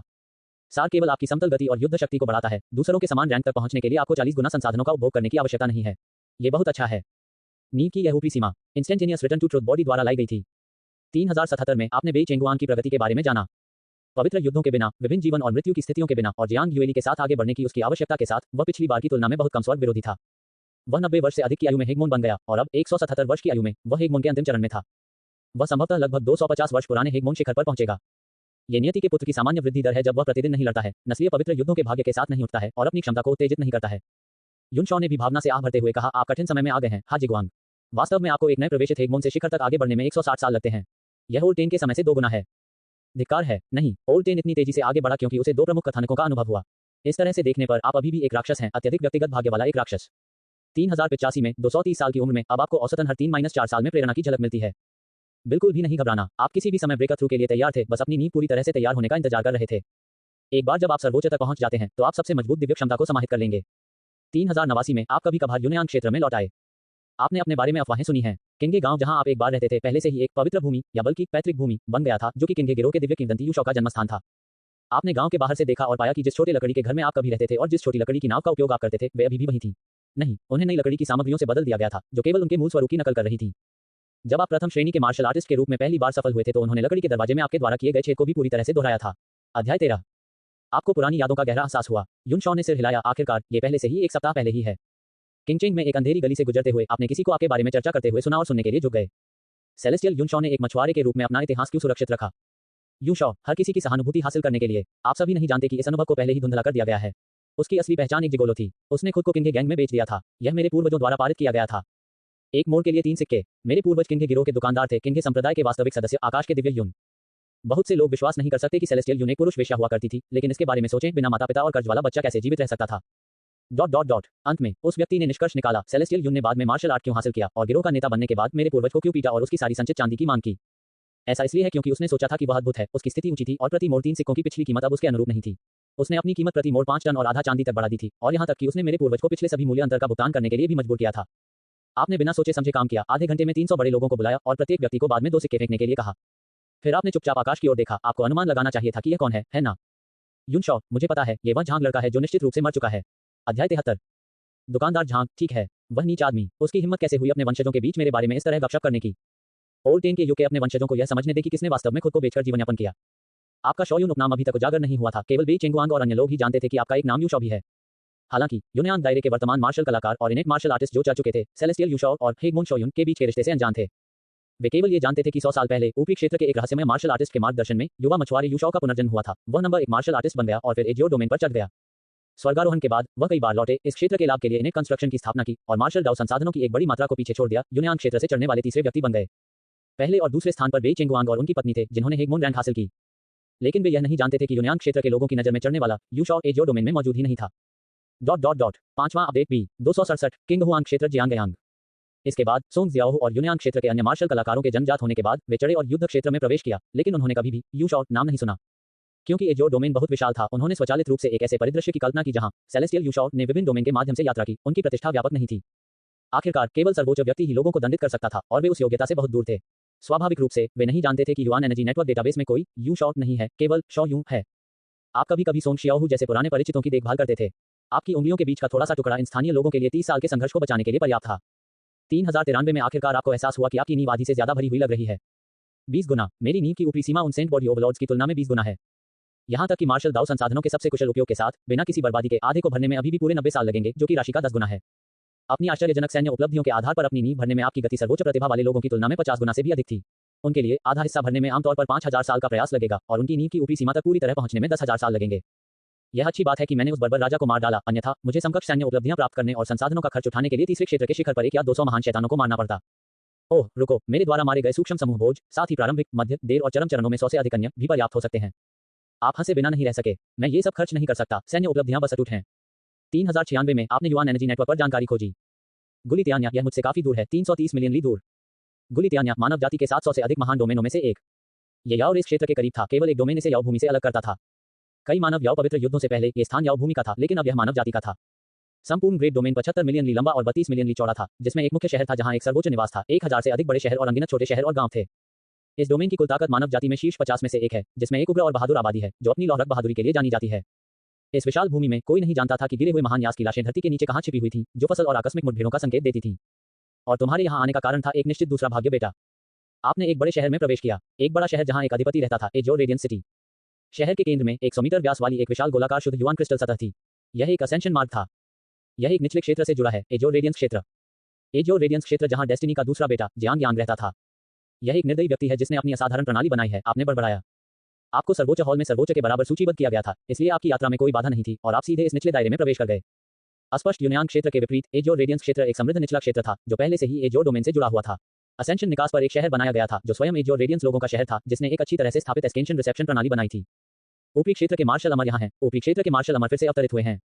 आपने लापरवाही से युवान क्रिस्टल की दीवार को तोड़ दिया और अंदर प्रवेश करते ही ग्रेट ग्रैंड मास्टर्स और ग्रैंड मास्टर्स के एक समूह को सम्मानपूर्वक आपको सलाम करते हुए देखा। यह एक ऊंचा मंच था और एजोर रेडियंस दायरे का असेंशन प्रवेश द्वार मंच के ऊपर दर्जनों झांक पर स्थित था। आपने नीचे विभिन्न युवा मार्शल कलाकारों को फुसफुसाते हुए भी सुना है। वे आमतौर पर प्रथम श्रेणी या यहाँ तक कि मार्शल मास्टर थे। एक और ऊपरी क्षेत्र का मार्शल अमर अवतरित हुआ है। क्या आपको लगता है कि वह जनजात है या दिव्य है? मुझे लगता है कि वह एक दिव्य है, क्योंकि अगर कोई जनजात उतरता है तो यह बहुत मुश्किल होगा, जिससे उन्हें परत दर परत अमर नश्वर बाधा को तोड़ना होगा, लेकिन यह मार्शल अमर बहुत आरामदायक और आकस्मिक लगता है। उन्होंने एक असेंशन प्लेटफॉर्म भी बनाया। आपको कुछ शर्म महसूस हुई। एजोर रेडियंस क्षेत्र का सबसे मजबूत आरोहक मध्य चरण में केवल एक अधिपति था, फिर भी उसने पहले से ही इस क्षेत्र में असेंशन निकास पर एक शहर का निर्माण किया था, जिससे उसके साथी शहरवासियों को ऊपरी क्षेत्र में एक घर और एक पैर जमाने का मौका मिला। इसके विपरीत आपका यूनान क्षेत्र। नहीं, मुझे इसके लिए दोषी नहीं ठहराया जा सकता। मैं यूशॉ सिर्फ एक दिव्य हूँ। मैं पूरे निचले क्षेत्र का निर्माण करने या यहाँ तक कि एक शहर स्थापित करने के लिए कैसे योग्य हो सकता हूँ? आपने तुरंत जिम्मेदारी से पल्ला झाड़ लिया। बेई चेंगुआंग एक अधिपति है। यूनान क्षेत्र का निर्माण करना उसका काम होना चाहिए था। वह मूल समय रेखा में भाग्य का पुत्र भी था। मेरी बारी कैसे हो सकती है? आंतरिक रूप से जिम्मेदारी से बचते हुए ग्रैंडमास्टर्स द्वारा एजोर रेडियंस रियलम के असेंशन प्लेटफॉर्म पर आपका स्वागत किया गया। उन्होंने अन्य चीजों के अलावा सम्मानपूर्वक एक टोकन, एक मुहर और एक विशेष फैलाया जा सकने वाला विश्व मानचित्र सौंपा। आदरणीय मार्शल इमोर्टल सीनियर, हालांकि ये वस्तुएं बहुत मूल्यवान नहीं है, फिर भी वे आपको इस क्षेत्र में थोड़ी सुविधा प्रदान कर सकते हैं। आपने उन्हें लिया और सिर हिलाया। बुरा नहीं। फिर तुम चले गए। आपको उन्हें टिप देने की भी जरूरत नहीं थी, क्योंकि आपका अस्तित्व सर्वोच्च के बराबर उनकी इस तरह प्रशंसा करना उनके लिए ऊपरी क्षेत्र में एजोर रेडियंस सिटी से अत्यधिक लाभ प्राप्त करने के लिए पर्याप्त था। आप आकाश में उड़ गए, अपनी दिशा निर्धारित की और सीधे वहीं उड़ गए। छोटे जियांग यांग, तुम्हारे पिता यहाँ हैं। मो किंगडम, लियानचेंग। जियांग परिवार लियानचेंग का नियंत्रक था। जियांग जागीर की प्रत्येक पीढ़ी का मुखिया लियानचेंग का स्वामी भी था। आपने ग्रेट ग्रैंड मास्टर्स द्वारा दिए गए टोकन का उपयोग ऊपर से नीचे तक सब कुछ संभालने के लिए किया, बस लियानचेंग में बसने और यहाँ तक कि एक मार्शल आर्ट हॉल खोलने के लिए भी। मो साम्राज्य में मार्शल आर्ट हॉल दुर्लभ थे। यहाँ जो लोग मार्शल आर्ट सीखना चाहते थे उनके नीचे गिरोह, बीच में कुलीन परिवार और ऊपर संप्रदाय थे। लेकिन मार्शल आर्ट हॉल जैसा कोई उद्योग नहीं था जो शिष्यों को सिखाने के लिए पैसे लेता हो। जैसे ही आपका अजय मार्शल आर्ट हॉल खुला, इसने स्थानीय शहर के 3 गिरोहों की चुनौतियों को आकर्षित किया। 3 प्रसिद्ध प्रथम श्रेणी के विशेषज्ञों ने बाहर आकर उद्घाटन समारोह में आपको चुनौती दी। फिर हुश के साथ वे तीनों उड़ गए। तब से आपके मार्शल कौशल ने जियांग परिवार के सदस्यों का ध्यान आकर्षित किया। वे आपको एक शीर्ष मार्शल मास्टर या ग्रैंड मास्टर जैसा दुर्जय व्यक्ति मानते थे। उन्होंने आपसे गुप्त रूप से मित्रता की। आपने चुपचाप शहर में बसते हुए सामान्य रूप से प्रतिक्रिया दी। समय समय पर आप उपभोग करने के लिए अपनी स्थानिक अंगूठी से दवा लेते थे, जिससे आपकी नींव के संचय में देरी नहीं होती थी। 3098 में आपने सुना कि जियांग परिवार के सबसे बड़े पोते का जन्म हुआ, जिसका नाम जियांग तियान था। वह व्यक्ति नहीं जिसका आप इंतजार कर रहे थे। 3100 में जियांग परिवार के मुखिया के दूसरे पोते का जन्म हुआ, जिसका नाम जियांग यांग रखा गया। आप गुप्त रूप से इस शिशु का निरीक्षण करने लगे। साधारण लग रहा है। 3103 में जियांग यांग के पिता को जागीर प्रमुख का पद विरासत में मिला और वे लियानचेंग के स्वामी भी बने। एक पिता के रूप में सिटी लॉर्ड को पाकर काफी अच्छी शुरुआत हुई। आपने मन में सोचा, और यह सिटी लॉर्ड यूनान क्षेत्र के मॉडल सिटी लॉर्ड से कहीं बेहतर है। ये किसी ऊपरी स्तर के राजवंश द्वारा नियुक्त किए जाने के बजाय क्षेत्र को नियंत्रित करने वाले एक कुलीन परिवार से संबंधित है। कोष्टक 6 अपडेट, कल अनुमान है कि यह संख्या से कम नहीं होगी। 268 जियांग यांग, तुम्हारी मां मर चुकी है। लॉर्ड्स मैंशन में एक मार्शल आर्ट मंडप है। कबीला काफी शक्तिशाली है, जिसमें कई प्रथम श्रेणी के मार्शल कलाकार और यहाँ तक कि मार्शल मास्टर्स भी हैं। गुजरे हुए खलनायकों द्वारा घात लगाए जाने के बारे में चिंता करने की कोई जरूरत नहीं है। ऐसा इसलिए है क्योंकि एजोर फिल्म क्षेत्र क्लाउड रिपल क्षेत्र की तुलना में बहुत अधिक अराजक है। मार्शल कलाकारों के बीच संघर्ष, रक्तपात और मृत्युभोज आम घटनाएं हैं, जो इसे व्यवहारिक रूप से आधा अराजक युग बनाती हैं। क्लाउड रिपल क्षेत्र में कम से कम ऐसा कोई संप्रदाय नहीं है जो दूसरे संप्रदाय को नापसंद करता हो और सीधे उसके पहाड़ी द्वार पर हमला करके उसका नरसंहार करता हो। ज्यादातर मामलों में यह एक प्रतिस्पर्धा है, एक रेखा खींचना। एजोर फिल्म क्षेत्र वास्तव में थोड़ी सी असहमति पर पूरे कुलों को मिटा देता है, यह आदर्श है। 3105 में आपने जियांग परिवार के मामलों में कभी हस्तक्षेप नहीं किया। आप लियानचेंग में शांति से रहे, लगातार जियांग यांग को देखते रहे। ये बच्चा इतना मूर्ख क्यों लगता है? इस दिन सिटी लॉर्ड की पत्नी जियांग यांग की मां अपने बेटे को अपने परिवार से मिलने ले गईं। काफिले ने जियांग परिवार की पट्टिका प्रदर्शित की, इसलिए किसी भी डाकू को उन्हें रोकने की हिम्मत नहीं करनी चाहिए थी। लेकिन जैसा कि किस्मत को मंजूर था, भटकते डाकुओं का एक गिरोह पिछले कुछ दिनों में पास के पहाड़ों में चला गया था। उन्होंने जियांग परिवार के काफिले को निशाना बनाया जो वहां से गुजर रहा था और उन पर हमला कर दिया। ये सिर्फ रिश्तेदारों से मिलने जाने वाला एक काफिला था और वे किसी खतरे की उम्मीद में एक परिचित पुराने रास्ते से जा रहे थे। काफिले के गार्ड की ताकत स्वाभाविक रूप से डाकुओं के लिए कोई मुकाबला नहीं थी। संघर्ष में जियांग यांग और उसकी मां भागने में सफल रहे। मां और बेटा चले गए। आप स्थिति को संभालते दिखे। काटे गए कुछ गार्ड मृत प्रतीत हुए, लेकिन वास्तव में क्यूई के आपके सटीक नियंत्रण में किसी को भी घातक चोटें नहीं आईं। उनके गिरने के बाद उनकी आंतरिक चोटों को आपकी क्यूई ने पहले ही ठीक कर दिया था। दर्जनों डाकुओं के अलावा कोई हताहत नहीं हुआ। गार्डों का कप्तान तुरंत एक घुटने पर बैठ गया, अपनी मुट्ठियां बंद करके उनकी जान बचाने के लिए आभार व्यक्त किया। तब कप्तान ने उत्सुकता से चारों ओर देखा और कहा, वरिष्ठ, कृपया हमारी अशिष्टता को क्षमा करें, लेकिन हमें पहले मैडम और दूसरे युवा मास्टर को ढूंढना होगा। आपने अपना हाथ हिलाया, कोई बात नहीं, मैंने आपके दूसरे युवा गुरु को अपने शिष्य के रूप में लेने का फैसला किया है। जल्दबाजी न करें, मेरी व्यवस्था के लिए यहाँ प्रतीक्षा करें, वे दोनों ठीक हो जाएंगे। गार्ड का कप्तान कुछ और कहना चाहता था, लेकिन जब आप अमर की तरह आकाश में उड़ रहे थे तो वह बड़ी बड़ी आंखों से देखता रहा। एक मार्शल अमर, यह एक जन्मजात मार्शल अमर है। विशाल बर्फीले विस्तार में माँ और बेटा कई मील तक भागे। उसके पास मूल रूप से एक मोटा गर्म सेबल कोट था, लेकिन भारी बाहरी परिधान दौड़ने में बहुत बाधा डालता था, इसलिए उसने गाड़ी में रहते हुए ही इसे उतार दिया था। अब उसने नीचे केवल पतले कपड़े पहने हुए थे। बर्फ की हवा एक तेज ब्लेड की तरह उसके कॉलम में घुस गई, हड्डी को ठंडा कर दिया और उसके शरीर की गर्मी को खत्म कर दिया। मैडम जियांग यांग को पकड़कर गिर गईं। उनके पास कोई ताकत नहीं बची थी। उन्होंने बर्फीली ढलान के नीचे एक बर्फ का घोंसला खोदा और अपने 5 साल के बेटे को कसकर पकड़ लिया। मूल रूप से उसे यही मरना चाहिए था। उसके शरीर की बची हुई गर्मी जियांग यांग को उसकी बाहों में बर्फीली रात में जीवित रहने की अनुमति देती थी। जब सूरज उगता था तो वह अपनी मां के कठोर आलिंगन से बाहर निकलता था और उस चिलचिलाती धूप की तरह बनने की कसम खाता था। लेकिन अब वह त्रासदी मौजूद नहीं है, क्योंकि गॉडफादर आ गया है। मां और बेटा एक साथ लिपट गए। शांगुआन क्विंगवान का दिल और अधिक हताश हो रहा था। हालांकि उसके शरीर में गर्मी महसूस हो रही थी, जैसे कि उसके पास कुछ अतिरिक्त ताकत थी, फिर भी उसे दिन के उजाले तक टिकने का कोई भरोसा नहीं था। विशाल बर्फीली रात में वह पहले ही अपना रास्ता खो चुकी थी। उसे नहीं पता था कि कहां जाना है। जब तक उसने अपने कान में किसी को फुसफुसाते हुए सुना, जिससे वह डर गई और उसका चेहरा पीला पड़ गया। उसने तुरंत अपनी आंखें बंद कर लीं और अपने छोटे बेटे को कसकर गले लगा लिया। आपने युवा जियांग यांग को उसकी बाहों में गिराने के लिए क्यूई की एक धारा का उपयोग किया, फिर सीधे उसके सामने प्रकट हुए और आपके पूरे शरीर पर प्रकाश फैलाया। मैडम जियांग, अपनी आंखें खोलो, मैं ऊपरी क्षेत्र से एक मार्शल अमर हूं। आपने उसकी बाहों में बैठे लड़के की ओर इशारा किया। स्पष्ट रूप से कहें तो मुझे आपका छोटा बेटा पसंद आ गया है। मैंने उसे अपने शिष्य के रूप में लेने का फैसला किया है। शांगुआन क्विंगवान थोड़ा हतप्रभ था। एक पल वह चिंता कर रही थी कि क्या वह और उसका बेटा रात में जीवित रहेंगे, और अब अचानक ऊपरी क्षेत्र से एक मार्शल इमोर्टल प्रकट हुआ जो यांग को एक शिष्य के रूप में लेना चाहता था। क्या वह मूर्ख हो गई थी और क्या वह मतिभ्रम कर रही थी? आपने उसके द्वारा इसे संसाधित करने के लिए थोड़ा इंतजार किया, फिर जारी रखा। अगला, मुझे एक अच्छा प्रदर्शन करने में मदद करने के लिए आपकी जरूरत है, महोदया। यू शॉ। अगले दिन जियांग यांग धीरे धीरे जाग गया। उसने अपनी मां के कठोर शरीर को महसूस किया और एक पल के लिए उसका दिमाग शून्य हो गया, जब तक कि सर्दियों का सूरज चमक नहीं गया। उसने कसम खाई कि वह उस सूरज की तरह बन जाएगा। पलक झपकते ही उन दोनों को जियांग परिवार के गार्डों ने ढूंढ लिया। अंतिम संस्कार के समय जियांग यांग अपनी मां के अवशेषों को ताबूत में रखते हुए देखकर चकित रह गया था। उनके बड़े भाई जियांग तियान और पिता जियांग चेंग दोनों ने उन्हें नजरअंदाज कर दिया, जैसे कि उनका अस्तित्व ही नहीं था। अंतिम संस्कार के बाद जियांग यांग स्तब्ध होकर अकेले अपने कमरे में लौट आया। आप शांगुआन क्विंगवान, जियांग चेंग, जियांग तियान और गार्ड के कप्तान। जियांग यांग को उसके कमरे में लौटते देखने के बाद वे पांचों एक साथ एकत्र हुए। वरिष्ठ, क्या ये सचमुच ठीक है? यांग की लड़ाई की भावना को प्रज्वलित करने के लिए क्विंगवान की मौत का उपयोग कर रहे हैं। क्या ये प्रोडिजी की आवश्यक शुरुआत वास्तव में ऊपरी क्षेत्र में बहुत आगे साबित हुई है? आपने उन 3 वयस्कों पर नजर डाली जिन्होंने पूछा, क्या आप मार्शल आर्ट के दाव को मुझसे अधिक समझते हैं? दोनों हाथ फैलाकर कोई नहीं, हथेलियां खुली, समझता है। ठीक इशारा, बेहतर। उंगली उठाई गई। प्रोडिजी को कैसे विकसित किया जाए? प्रफुल्लित करने वाला, ये सच प्रतीत होता है। बेई चेंगुआंग ने मूल रूप से दोनों माता पिता को खो दिया था और इस जियांग यांग ने भी अपनी मां को खो दिया। यू शॉ को लगा कि 10वें बुजुर्ग बिल्कुल सही थे। बात सिर्फ इतनी है कि उपरोक्त कहने के बाद उन्हें लगा कि कुछ गड़बड़ है। विचित्रता ये होनी चाहिए कि बेई चेंगुआंग दोनों माता पिता के साथ भी एक सर्वोच्च और एक राजा बन सकता है और बाद में 7वें दायरे तक पहुंच सकता है। तो दोनों माता पिता मौजूद दृष्टिकोण के साथ जियांग यांग की खेती करना भी ठीक होना चाहिए। लेकिन पिछले विवरण के अनुसार वह बच्चा जियांग यांग मूर्ख है, इसलिए उसे किसी प्रकार की सीमा को जागृत करने और तोड़ने के लिए अत्यधिक मनोवैज्ञानिक उत्तेजना का अनुभव करने की आवश्यकता हो सकती है। यह मूल परिदृश्य पर बिल्कुल फिट बैठता है। ये तथ्य कि शांगुआन क्विंगवान अभी भी जीवित है, कम से कम 2 या 3 साल या यहां तक कि 4 या 5 साल तक उजागर नहीं किया जाना चाहिए। तो सभी को चुप करा देना चाहिए। उस रात के दर्जनों गार्ड और नौकर, वे सभी जानते थे कि आप प्रकट हुए थे और शांगुआन क्विंगवान को कोई नुकसान नहीं होना चाहिए था, इसलिए आपको उन्हें दूर भेजने की जरूरत थी। यह उनके लिए भी एक लाभ था। आपने उन लोगों और उनके रिश्तेदारों को हजारों मील दूर, जहां असेंशन प्लेटफॉर्म स्थित है, भेजने में 1 मिनट का समय लिया। आपने स्थानीय ग्रैंड मास्टर बलों के लिए उन्हें बसाने, वित्तीय सब्सिडी प्रदान करने और यहां तक कि उन्हें संप्रदाय प्रवेश कोटा देने की व्यवस्था की। सभी गार्ड बहुत खुश थे। उन्हें लियानचिंग में अपनी मातृभूमि के लिए कोई पुरानी याद नहीं थी। अब आपके अलावा एकमात्र सच्चे अंदरूनी सूत्र मौजूद 4 लोग हैं। रुको, मुझे हमेशा लगता है कि कुछ गलत है। आपने अचानक जियांग तियान को देखा, जो जियांग यांग का बड़ा भाई है। इस साल वह 7 साल का है। ये छोटा लड़का इसमें कैसे घुल मिल गया? क्या वह अपनी भूमिका अच्छे से निभा सकता है? चिंता मत करो वरिष्ठ। जियांग तियान अभी भी एक बच्चा था, लेकिन उसने पहले से ही एक छोटे वयस्क का आचरण दिखाया था। वह बच्चा बचपन से ही सुस्त रहा है। मैं हमेशा उसे धोखा देता हूं, वह ध्यान नहीं देगा। आप 269 जियांग यांग, तुम्हारी मां जीवित है। अभी भी वर्ष 3105 था और जियांग यांग लगन से अध्ययन कर रहा था। वह मार्शल आर्ट के दाव का अध्ययन नहीं कर रहा था, बल्कि सुलेख का अध्ययन कर रहा था।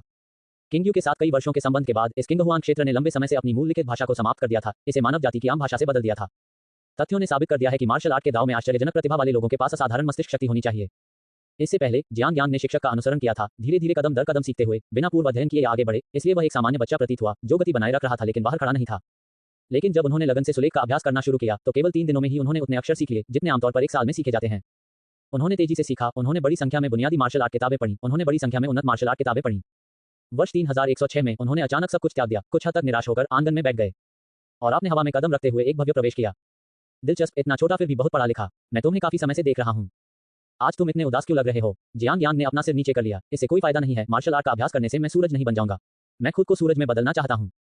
ये बच्चा वास्तव में घना है। क्या उसे आश्चर्य नहीं हुआ कि मैं अचानक कैसे प्रकट हो गया? जब मैं हवा में चलता हूं तो उसे मेरी राजसी मुद्रा का भी ध्यान नहीं रहता। आप मन ही मन बड़बड़ाए लेकिन होठों पर मुस्कुराकर बोले, हा हा, कोई इंसान सूरज कैसे बन सकता है? क्योंकि वहां वास्तव में एक सूरज है। जियांग यांग ने आकाश की ओर देखा, इशारा करते हुए कहा, ये वही है, मैं ऐसा क्यों नहीं बन सकता? आपने विचार किया, फिर धीरे से कहा, शायद आप अपने लिए एक नया रास्ता ढूंढ सकें। मार्शल आर्ट का मौजूदा दाव लोगों को सहज दिव्य मार्शल कलाकार बनने के लिए है। आप मार्शल आर्ट का एक दाव बना सकते हैं जो आपको सूर्य बनने की अनुमति देता है। लड़के की आंखें अचानक चमक उठी। वर्ष 3109 में आप और जियांग यांग दोनों शिक्षक और मित्र थे। हालांकि मार्शल आर्ट के दाव में आपकी प्रतिभा उनसे अनगिनत गुना कम थी, फिर भी आपका ज्ञान भंडार उनसे कहीं बेहतर था। हालांकि युवानली प्रणाली का मार्शल आर्ट ज्ञान और शुद्ध यान कल्टीवेशन तकनीक जिसे जियांग यांग बना रहा था काफी भिन्न था, सादृश्य द्वारा और विभिन्न रास्तों के माध्यम से एक ही गंतव्य तक पहुंचने पर उसके लिए आपकी विभिन्न सहायता अभी भी बहुत अधिक थी। आपने ये भी पाया कि यह बच्चा वास्तव में भोला था, आसानी से दूसरों पर भरोसा कर लेता था, लगभग शून्य चालाक था। उदाहरण के लिए, आपने उसके सामने कई बार उड़ान भरी और उसने पहले ही पहचान लिया था कि आप किताबों में वर्णित अमर योद्धा हैं, फिर भी उसने कभी उपद्रव नहीं किया। आपने हैरान होकर पूछा, क्या आप आश्चर्यचकित नहीं हैं? जियांग यांग ने भी आपकी विचार प्रक्रिया को नहीं समझा। ऊपरी क्षेत्र में स्वाभाविक रूप से जन्मजात मार्शल अमर हैं, आप अभी नीचे आए हैं, तो इसमें आश्चर्यचकित होने की क्या बात है? दुनिया में स्वाभाविक रूप से अमीर लोग हैं। एक व्यक्ति बस वहां से गुजरा और उसने यूं ही मुझे कुछ मिलियन दे दिए। इसमें आश्चर्यचकित होने वाली क्या बात है? युन शॉ का मुंह फड़क उठा, क्या ऐसा कहना भी कोई मानवीय बात है? वर्ष 3111 में जियांग यांग की स्वनिर्मित खेती तकनीक शुद्ध यान खेती तकनीक का जन्म हुआ। पारंपरिक मार्शल आर्ट के विपरीत आपने उसके लिए विभिन्न उग्र यान प्रकार की जड़ी बूटियां एकत्र की। एक विशिष्ट विधि के अनुसार उनका उपभोग करने के बाद उन्होंने उन्हें अवशोषित कर लिया और कुशलता से अपने डेंटियन में एक छोटा झुलसा देने वाला ऊर्जा शरीर बनाया। लेकिन ये सिर्फ पहला चरण था। उनके सिद्धांत के अनुसार इस चरण में उनके डेंटियन में जो था वह सिर्फ एक छोटा सा ताप स्रोत था और इसके अस्तित्व को विभिन्न जड़ी बूटियों द्वारा बनाए रखने की आवश्यकता थी। छोटा ऊष्मा स्रोत लगातार उसके पूरे शरीर को सेंकता रहेगा, लेकिन प्योयान कल्टीवेशन तकनीक के संचालन के तहत यह उसके शरीर को कोई नुकसान नहीं पहुंचाएगा, केवल उसे तड़का लगाने का काम करेगा। छोटा ताप स्रोत स्वचालित रूप से पृष्ठभूमि में चलेगा, स्वाभाविक रूप से उसकी शारीरिक शक्ति को उस स्तर तक परिष्कृत करेगा जहां वह आधे साल के भीतर दूसरे दर्जे के मार्शल आर्टिस्ट से लड़ सकता है। फिर एक बार जब उसकी भौतिक शारीरिक शक्ति मानक के अनुरूप हो गई, तो वह बड़े ताप स्रोत तक आगे बढ़ने के लिए अधिक औषधीय सामग्रियों का उपयोग कर सकता था। ये दूसरा चरण था। इस चरण में वह सक्रिय रूप से बड़े ताप स्रोत की शक्ति का उपयोग कर सकता था और उसकी युद्ध शक्ति एक मार्शल मास्टर के शिखर तक प्रथम श्रेणी के मार्शल कलाकार के बराबर होगी। और तीसरा चरण ऊष्मा स्रोत को पूरी तरह से अपनी शक्ति में बदलना था। अब इसके अस्तित्व को बनाए रखने के लिए बाहरी वस्तुओं की आवश्यकता नहीं होगी। जियांग यांग ने इसे शुद्ध यांग कहा, जिसे आगे बडिंग यांग, परिपक्व यांग, ग्रेट यांग आदि में विभाजित किया गया, जो ग्रैंड मास्टर से ग्रेट ग्रैंड मास्टर तक की युद्ध शक्ति के अनुरूप है। इसके बाद जियांग यांग तेजी से मजबूत हो गया, लगभग एक छोटे बछड़े की तरह। आपने महसूस किया कि उसकी अंतिम विकास दिशा एक सुपर मस्कुलर जानवर बनना था।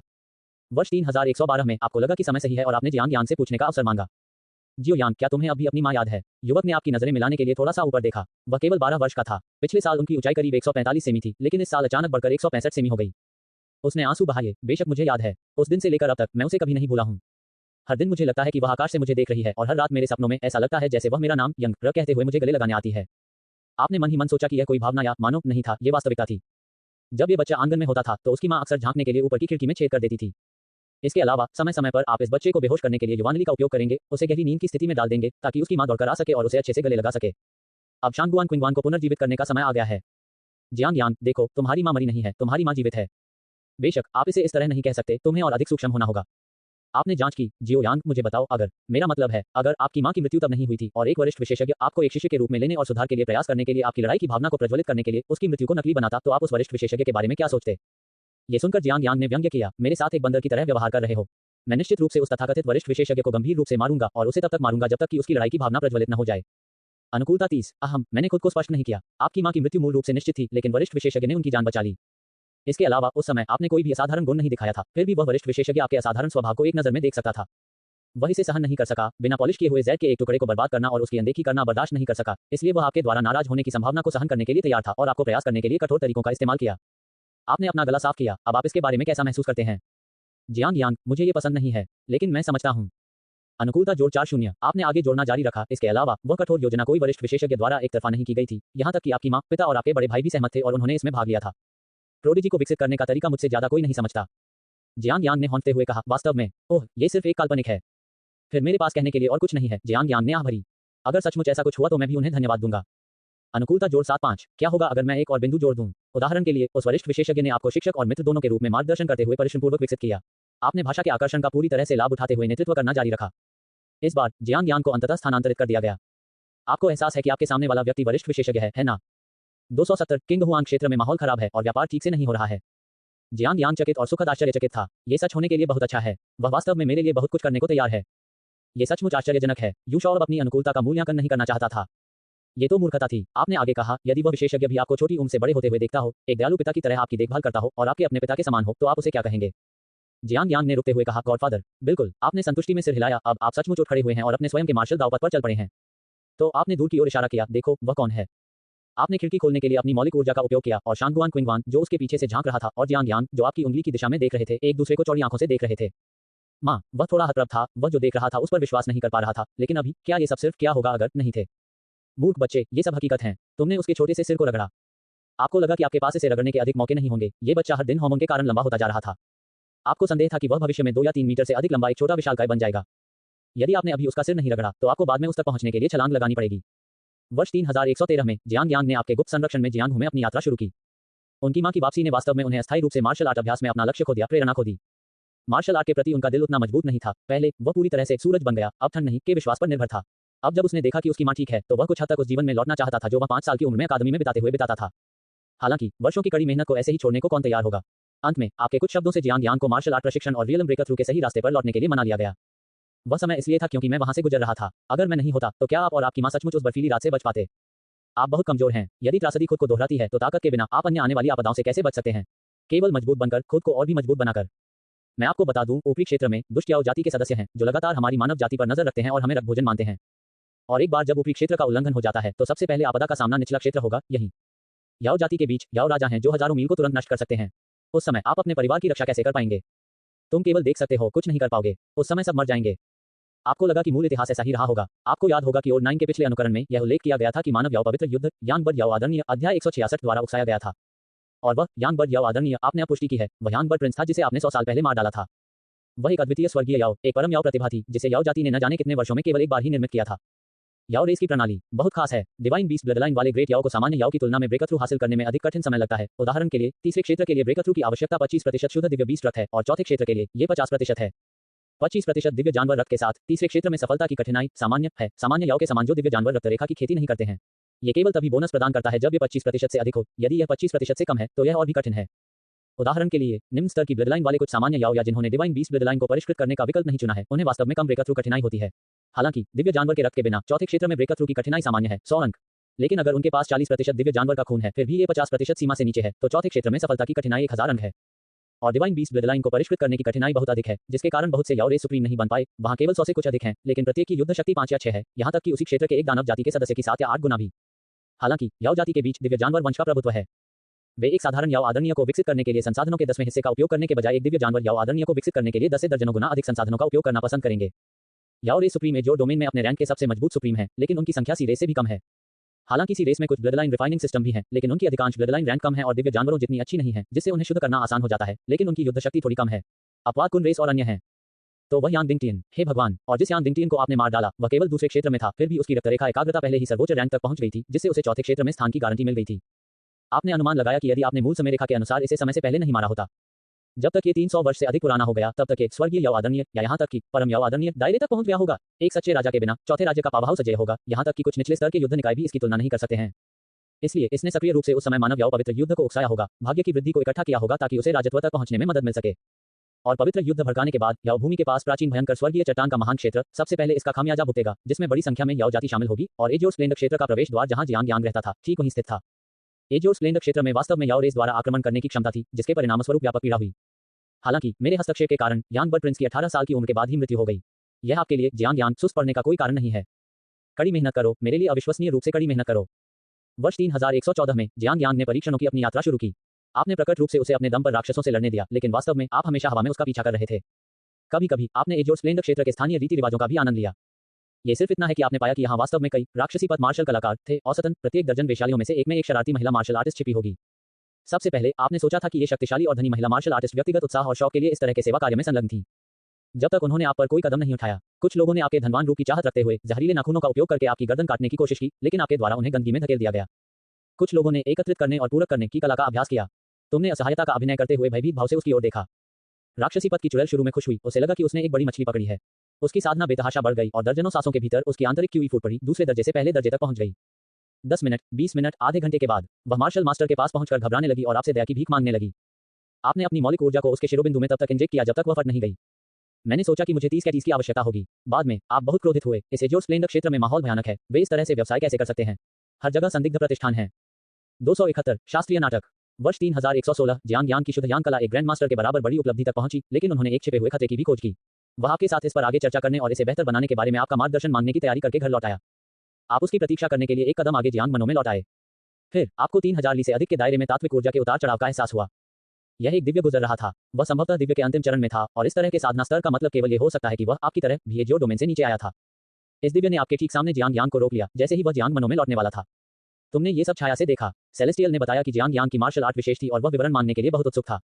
जियांग यांग निर्दोष होने के कारण मानते थे कि ऊपरी क्षेत्र के सभी बुक्सिया अमर अच्छे लोग थे, जैसा कि किताबों में लिखा गया है और जैसा कि आप जिनसे उनका सामना हुआ था ने प्रदर्शित किया था। इसलिए उसके पास कोई बचाव नहीं था।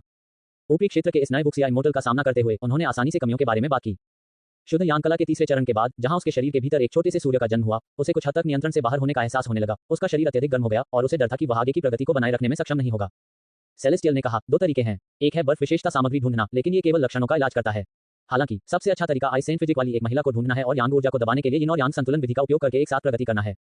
कितना क्लासिक? नहीं, सिर्फ क्लासिक नहीं, यह एक प्राचीन क्लासिक है। युन शॉ ने बड़बड़ाते हुए कहा, यांग फायर फिजिक वाले एक पुरुष नायक को उसके साथ जोड़ी बनाने के लिए चांद जैसी ठंडी फिजिक वाली एक महिला नायक को खोजने की जरूरत है। एक प्राचीन बुक्सिया जुआन हुआन उपन्यास। आपको लगा कि यह दिव्य जियांग यूली की तरह जियांग यांग का नियत मार्गदर्शक था।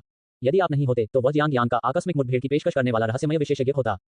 बाद में आपने इसकी तह तक जाने के लिए इस दिव्य को भी रोक दिया, ये जानकर कि वह जो रेडियंस दायरे से एक आरोही था। इस बार उनका निचले क्षेत्र में उतरना केवल अतीत की याद दिलाने के लिए था। 500 साल पहले का उनका पुराना घर वर्तमान लियानचेन था। आपने मन में ये सोचते हुए उसे जाने दिया, क्या संयोग है। वर्ष 3118 में ग्रैंड मास्टर स्तर के मार्शल दाओ दाहुई में 18 वर्षीय जियांग यांग की मुलाकात उस महिला से हुई। 17 साल के डैन ताई यू एक ग्रैंड मास्टर थे। दो युवा ग्रैंड मास्टर्स ने मार्शल दाओ में दिव्य शक्ति का प्रदर्शन किया और अंततः चैंपियनशिप के लिए प्रतिस्पर्धा की। जियांग यांग ने मामूली अंतर से एक चाल से जीत हासिल कर पहला स्थान प्राप्त किया। मूल रूप से डैन ताई यू को विजेता होना चाहिए था, लेकिन जियांग यांग के शरीर में प्रवेश करने पर बर्फ ठंडी क्यूई के उसके अंतिम प्रहार ने न केवल कोई नुकसान नहीं पहुंचाया, बल्कि उसके भीतर अतिरिक्त यांग ऊर्जा को दबाने में मदद की, जिससे जियांग यांग की असली ताकत पूरी तरह से उजागर हो गई। मुझे उम्मीद नहीं थी, मैं वास्तव में उसका प्रतिद्वंद्वी नहीं था। डैन ताई यू को अपने दिल में एक अवर्णनीय बेचैनी महसूस हुई। वह जो डोमेन में फ्रॉस्ट स्नो संप्रदाय की संत थी, जिसे पिछले साल इस निचले क्षेत्र में तड़के से गुजरने के लिए चुना गया था, फिर भी उसने कभी नहीं सोचा था कि उसे केवल एक वर्ष बड़ा युवा उसे हरा देगा। यहाँ तक कि उसने अंतिम क्षण में अपनी पवित्र काया की शक्ति का भी उपयोग किया, जो धोखा था, लेकिन फिर भी हार गई। युवा लड़की ने खुद से बड़बड़ाते हुए कहा, एकमात्र निचला क्षेत्र, फिर भी इसने ऐसी विलक्षण प्रतिभा पैदा की, यहाँ तक कि एक आइस सोल सेंट फिजिक भी।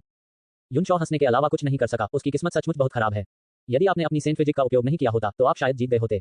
आपकी सेंट फिजिक उसके लिए वास्तव में एक बढ़ावा थी। लड़ाई के बाद युवाओं के एक अजीब मनोविज्ञान के कारण डैन ताई यू में जियांग यांग के प्रति स्नेह का संकेत विकसित हुआ। यह एक शक्तिशाली व्यक्ति के लिए जिसने उसे हराया उसके लिए प्रशंसा थी।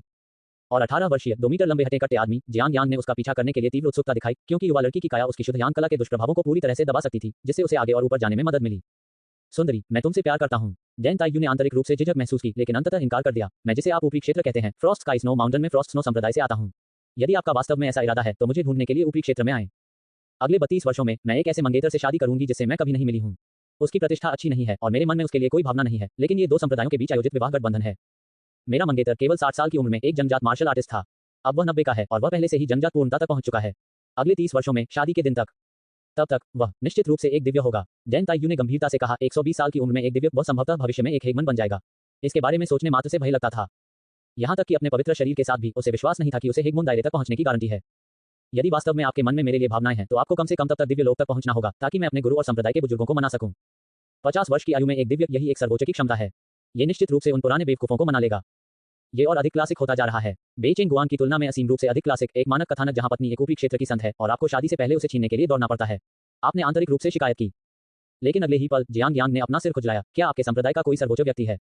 क्या आप वास्तव में किसी सर्वोच्च के बारे में जानते हैं? डैन ताई यू एक पल के लिए आश्चर्यचकित हुई, फिर अपना सिर हिलाया और कहा, यह कैसे हो सकता है? सर्वोच्च का अस्तित्व किस प्रकार का है? यहाँ तक कि एजो डोमेन में भी वे सर्वोच्च व्यक्ति हैं। यहाँ तक कि मेरे फ्रॉस्ट स्नो संप्रदाय के भव्य पुराने पूर्वज को भी सर्वोच्च के सामने सम्मानजनक होना चाहिए। तो फिर कोई समस्या नहीं है। जियांग यांग ने मंच के नीचे आपकी ओर देखा। गॉडफादर, क्या आप सुप्रीम के बराबर नहीं हैं? मुझे प्रस्ताव देने में मदद करें, ठीक है? आप गारंटी दे सकते हैं कि यह बच्चा अब तक का सबसे बुद्धिमान बच्चा था। वर्ष 3119 में आपके हस्तक्षेप के कारण कहानी में एक बड़ा बदलाव आया। फ्रॉस्ट स्नो संप्रदाय ने कहा कि 30 वर्षों में वे जियांग यांग और उस मंगेतर को प्रतिस्पर्धा करने का उचित अवसर देंगे। मूल रूप से वे पक्षपात दिखाने के लिए बाध्य होंगे। जहां तक डैन ताई यू की व्यक्तिगत इच्छाओं का सवाल है, वे वास्तव में कोई मायने नहीं रखती थी। एक संत काया ने हेगमन बनने में 100% सफलता की गारंटी नहीं दी, और इसके अलावा वह केवल एक ग्रैंड मास्टर थी, बहुत कमजोर। उसके पास जो कुछ भी था वह फ्रॉस्ट स्नो संप्रदाय द्वारा दिया गया था, इसलिए उसे कुछ और मांगने का कोई अधिकार नहीं था। फ्रॉस्ट स्नो संप्रदाय बहुत कठोर था। यद्यपि आप सुप्रीम के बराबर थे, लेकिन आप सच्चे सुप्रीम नहीं थे और आपकी क्षमता समाप्त हो गई थी। एक सच्चा सुप्रीम अन्य संप्रदायों के निजी विवाह मामलों में लापरवाही से हस्तक्षेप नहीं कर सकता था, अन्यथा ये बहुत लापरवाह और अतिशयोक्ति होगी। युन शॉ को डेजावू की भावना थी। ये फ्रॉस्ट स्नो संप्रदाय ये काफी क्लासिक है, उन अंधे संप्रदायों की तरह जो 100 अंकों की प्रतिभा वाले एक छोटे जीनियस खलनायक की दृढ़ता से रक्षा करते हैं, फिर भी 18,000 अंकों की प्रतिभा वाले अद्वितीय प्रोडिजी नायक को पूरी तरह से नजरअंदाज कर देते हैं। हम जिस मंगेतर को महत्व देते हैं वह 120 की उम्र में एक दिव्य, एक अद्वितीय प्रतिभा वाला होगा। क्या होगा यदि आप एक देहाती बेवकूफ 50 की उम्र में एक दिव्य बन जाएं? आप सड़क के किनारे कुत्ते के मल के ढेर की तरह निचले दायरे से कुछ भी नहीं है। तब जियांग यांग ने मंगेतर को घुटनों तक पीटा और फ्रॉस्ट स्नो संप्रदाय क्रोधित हो गया। उसने प्रतिष्ठित मंगेतर को हराने और अपमानित करने की हिम्मत कैसे की? निचले क्षेत्र का एक तुच्छ व्यक्ति वह स्वर्ग के विरुद्ध चला गया है। हमें एक आधिपत्य पुराने पूर्वज को बाहर आना होगा और उसे 1 या 2 सबक सिखाना होगा। युन शॉ ने हंसते हुए कहा, लेकिन मूल वर्ष 3150 में आपके सभी हेगमोन्स को जियांग यांग ने हरा दिया था और पूरे बर्फ के पहाड़ का अधिकांश हिस्सा पिघल गया था। अध्याय 165। इस बार ओल्ड टेन के हस्तक्षेप ने वास्तव में आपको मदद दी। 272 बहुत सारे तत्व। 3120 में जियांग यांग ने अपनी शुद्ध यांग कला को अद्यतन किया और इसे 9 यांग कला नाम दिया। शरीर के भीतर एक छोटा सा सूर्य एक ग्रैंड मास्टर से एक महान ग्रैंड मास्टर का प्रतीक है। 2 से 4 सूर्य जनजात को दर्शाते हैं, 5 सूर्य आधे चरण वाले स्वर्गीय मानव को दर्शाते हैं और 6 से 9 सूर्य एक स्वर्गीय मानव को दर्शाते हैं। गॉडफादर, एक बार जब मेरे 9 यांग एकजुट हो जाएंगे तो यह निंग सच्चा यांग होगा जिसकी तुलना एक आधिपत्य से की जा सकती है। हालांकि वह केवल सैद्धांतिक था, वह आत्मविश्वास से भरा था, उसे विश्वास था कि वह उस कदम तक पहुंच सकता है। 3121 में आपकी मदद से उसने एक दूसरे छोटे सूरज को संघनित किया, धीरे धीरे ओरिजिन क्रिस्टल बैरियर को पिघलाया और एजियोर डोमेन पर चढ़ गया। जैसा कि कहा जाता है, जल्दी उद्गम, जल्दी उन्नयन, देर से स्वर्गारोहण, लाभ का आनंद लें। उस समय बेई चेनगुआन के पास ऐसी कोई स्थिति नहीं थी, लेकिन जियांग यांग के लिए आप अपनी सैन्य उपलब्धियों का उपयोग उसे 10 गुना गारंटी अध्याय 131 प्रदान करने के लिए कर सकते हैं, जिससे उसे युद्ध क्षेत्र में जाने से पहले उन्नत होने और मजबूत होने के लिए पर्याप्त समय मिल सके। जनजात मार्शल कलाकारों का युद्ध क्षेत्र में प्रवेश एक निश्चित नियम है, अधिक से अधिक सैन्य उपलब्धियों का उपयोग इसकी भरपाई के लिए किया जा सकता है। यहाँ तक कि सुप्रीम भी किसी को सैन्य सेवा से छूट नहीं दे सकता।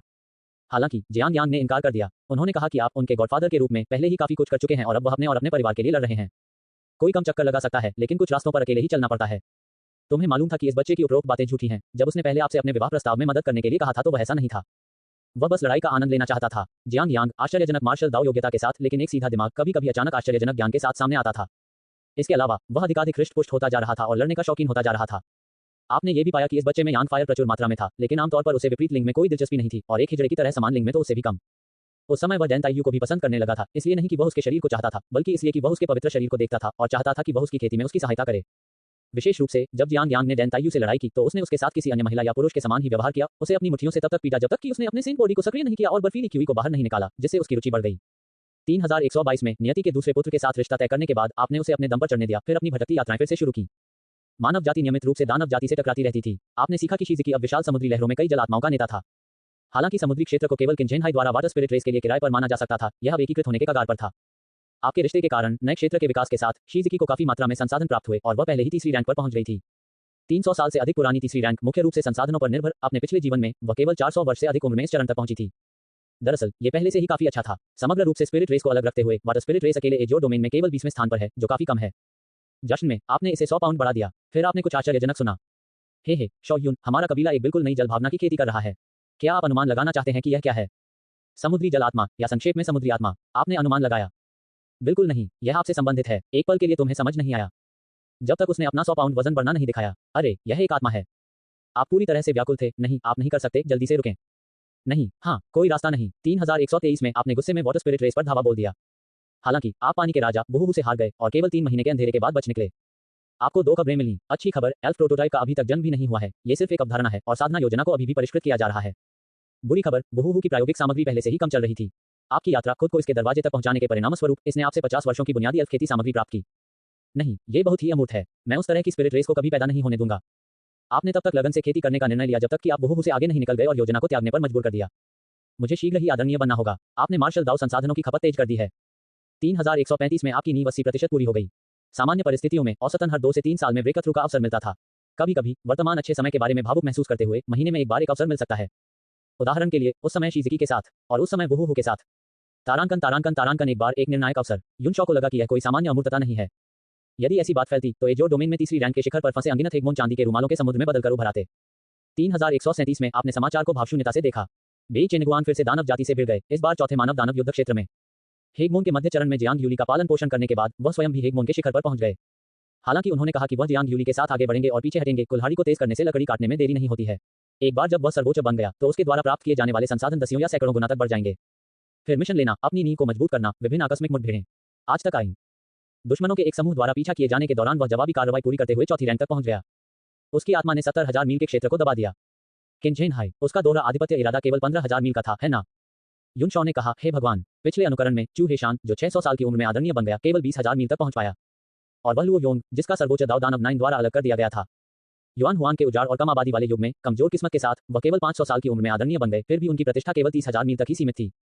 मुझे आश्चर्य है कि ओल्ड टेन मुझे कितना बड़ा आश्चर्य देगा। 3141 में प्रथम मानव राक्षस युद्ध क्षेत्र में आपने सुना था कि जियांग यांग ने एक ही आग से बेजानताई सुई के सागर में हजारों मील के माइसेलियल धागों को जला दिया था। ये बच्चा चीजें जलाने में बहुत अच्छा है। 3145 में आपने जियांग यांग की स्वनिर्मित प्रणाली की प्रगति के बारे में सीखा। केवल 45 वर्ष की उम्र में उसके पास 9 यांगों की शक्ति थी और उससे भी अधिक। पीक पर 9 यांग की तुलना एक स्वर्गीय मानव से की जा सकती थी, लेकिन उसने अब बाद में जन्मे 8 छोटे सूर्यों में से 4 को मूल सूर्य में एकीकृत कर लिया था, जिससे उसकी रैंक घटकर 5 यांग हो गई, लेकिन उसकी वास्तविक शक्ति दूसरी रैंक की पीक के 7 गुना के बराबर थी। आपने सुझाव दिया कि वह कमजोरों को धमकाने के लिए 100 रेस बैटलफील्ड में जाए, लेकिन यदि उसे थर्ड रैंक क्षेत्र में नियुक्त किया गया तो सुरक्षित रहने के लिए आप उसके साथ गए। आपको वह थर्ड रैंक क्षेत्र में नहीं मिला, इसलिए आप आराम से चले गए। 3146 में जियांग यांग 100 रेस बैटलफील्ड से बाहर आए और घोषणा की कि अंदर हर कोई कमजोर था। आखिरकार उनकी शक्ति 7 पूर्ण लड़ाकू निकाय के बराबर थी, जबकि अधिकांश मानव जाति सेंट निकाय दूसरे रैंक पर केवल 2-3 पूर्ण थे। तब जियांग यांग ने आपको बताया कि 100 रेस बैटलफील्ड में अभी भी इसके लाभ हैं, जैसे कि सघन ओरिजिन क्यूई, जिसने उन्हें अपने पवित्र शरीर को जागृत करने की अनुमति दी। यू शॉ आप नहीं, आपकी स्वनिर्मित नई व्यवस्था भी संत शरीर को जन्म देती है। तो आपकी योग्यता कभी पूरी नहीं थी। 273 मैं मास्टर बनने जा रहा हूँ। मम्मा ओरिजिन शेडो संचार के दूसरे छोर पर जियांग यांग ने सिर हिलाया। एक संत शरीर, यह ओरिजिन क्यूई कल्टीवेशन प्रणाली के लिए अद्वितीय नहीं है। मेरी गणना के अनुसार यह मानव जाति के लिए एक शर्त है, एक मौलिक नस्लीय विशेषता। ये दानव जाति के अंतर्निहित तर्क की तरह है जिसका आपने उल्लेख किया है, गॉडफादर। संत शरीर एक मौलिक विशेषता है जो तब उभरने के लिए बाध्य है जब मानव जाति अपनी योग्यता को सीमा तक बढ़ा देती है। यू शॉ आपको अचानक थोड़ा घबराहट महसूस हुई। क्या इसका मतलब ये हो सकता है कि मनुष्य भी मानव निर्मित प्राणी हैं? इस पारलौकिक दुनिया में, या बल्कि पारलौकिक ब्रह्मांड में, क्या यह संभव है कि मानव जाति नुवा द्वारा गढ़ी गई मिट्टी की आकृतियों की तरह है, न तो जनजात संत और न ही प्राकृतिक प्रजाति? या क्या ये केवल मूल स्वर्ग क्षेत्र ही ऐसा है? आखिरकार प्राचीन जादूटोना महाद्वीप के अनुसार तीसरी रैंक तक पहुंचने से व्यक्ति को अपनी दुनिया छोड़ने और विमानों के सागर में घूमने की अनुमति मिलती है, लेकिन मूल स्वर्ग क्षेत्र में किसी को दुनिया को पार करने के लिए 7वीं रैंक तक पहुंचने की जरूरत है। उनके बीच का अंतर अरबों गुना से भी अधिक है।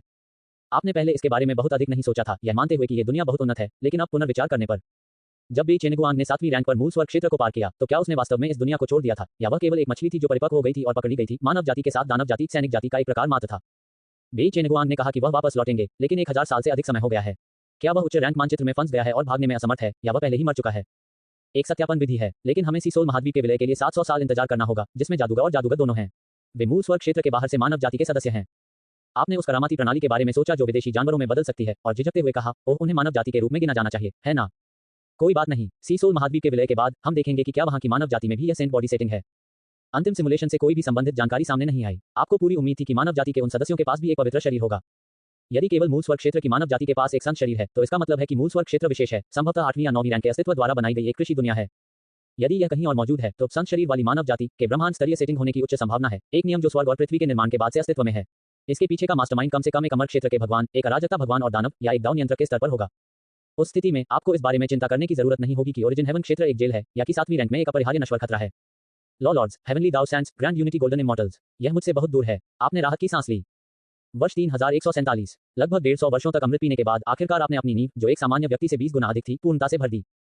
आपको पूरी तरह से साफ और भरा हुआ महसूस हुआ। आप पूरी तरह से भर गए थे और कुछ भी पकड़ने में असमर्थ थे। मैं सर्वोच्च तक पहुंचना चाहता हूं, मैं सर्वोच्च तक पहुंचना चाहता हूं। इस समय आप जानते थे कि सर्वोच्च बनने से अधिक महत्वपूर्ण कुछ भी नहीं है। मेरे पास सुप्रीम बनने के लिए पर्याप्त संचय है। अब मुझे ओरिजिन क्यूई की आवश्यकता है। मेरे जैसा पीक सुप्रीम निश्चित रूप से बेई चेनगुआंग की तुलना में ब्रेकथ्रू के दौरान अधिक ओरिजिन क्यूई को अवशोषित करेगा। केवल प्राकृतिक पर्यावरण की अल्पापूर्ति पर भरोसा करना निश्चित रूप से अपर्याप्त होगा।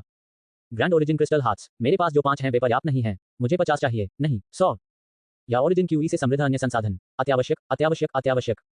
आपने किन हाई से संपर्क किया, आपने बेई चेंगुआंग से संपर्क किया, आपने वुहू से संपर्क किया, आपने ये रानी से संपर्क किया, आपने यान यंगक्स्यू से संपर्क किया, आपने दिहुआंग हेलिस से संपर्क किया, आपने सुप्रीम पैलेस को फोन किया। आपने जो कुछ भी व्यक्त किया वह एक ही बात थी, मैं सुप्रीम बनने वाला हूं, पैसे भेजो। ब्रेकथ्रू टू सुप्रीम में मेरी मदद के लिए मेरे पास 5 ग्रैंड ओरिजिन क्रिस्टल हार्ट्स हैं।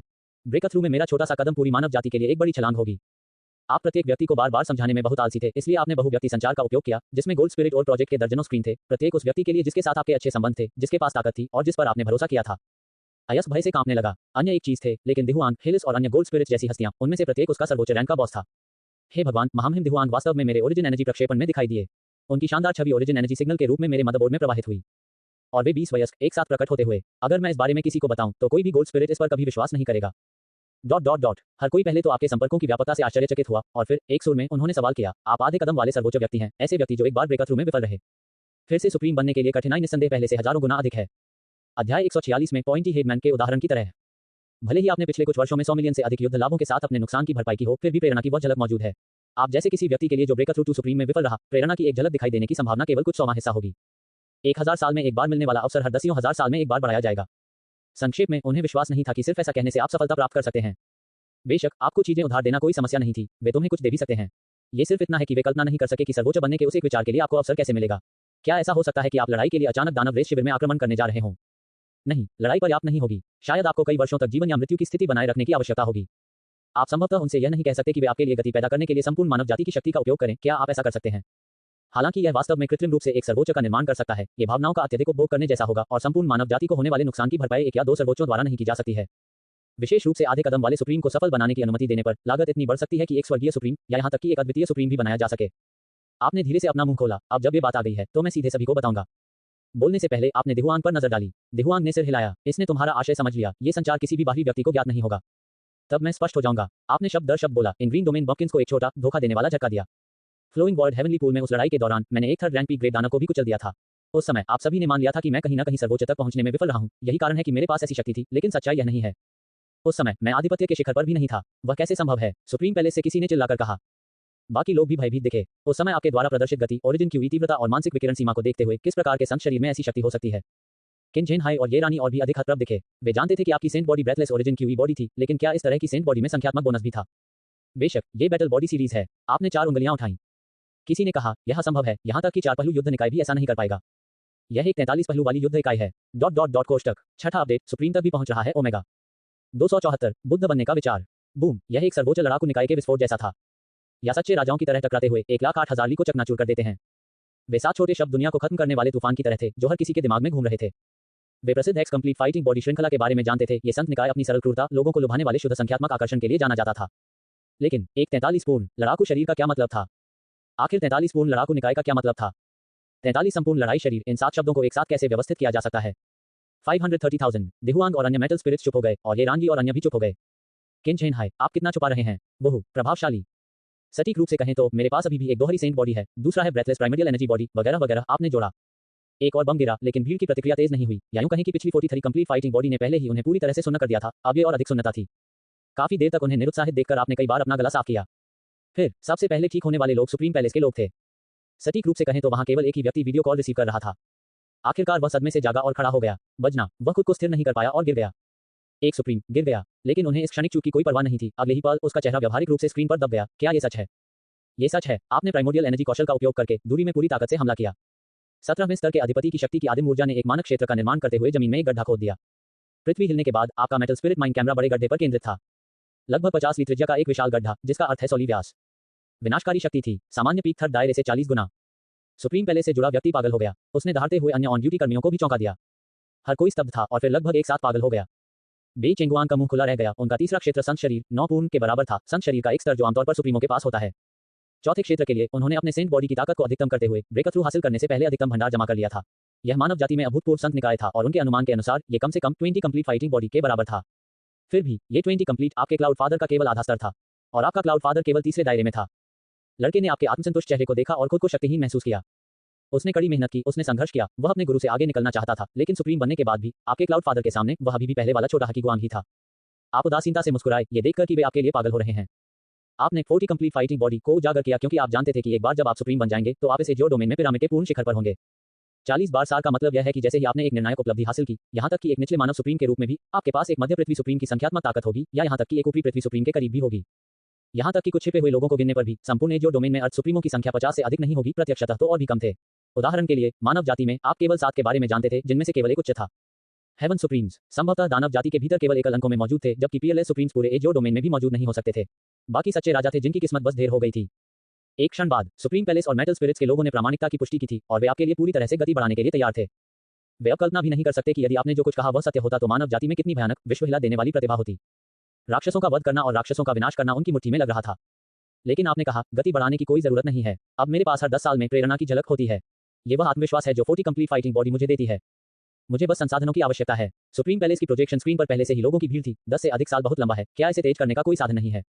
आपके पिछले प्रदर्शन को देखते हुए 40 कंप्लीट फाइटिंग बॉडी का दावा तेजी से मजबूत होता गया।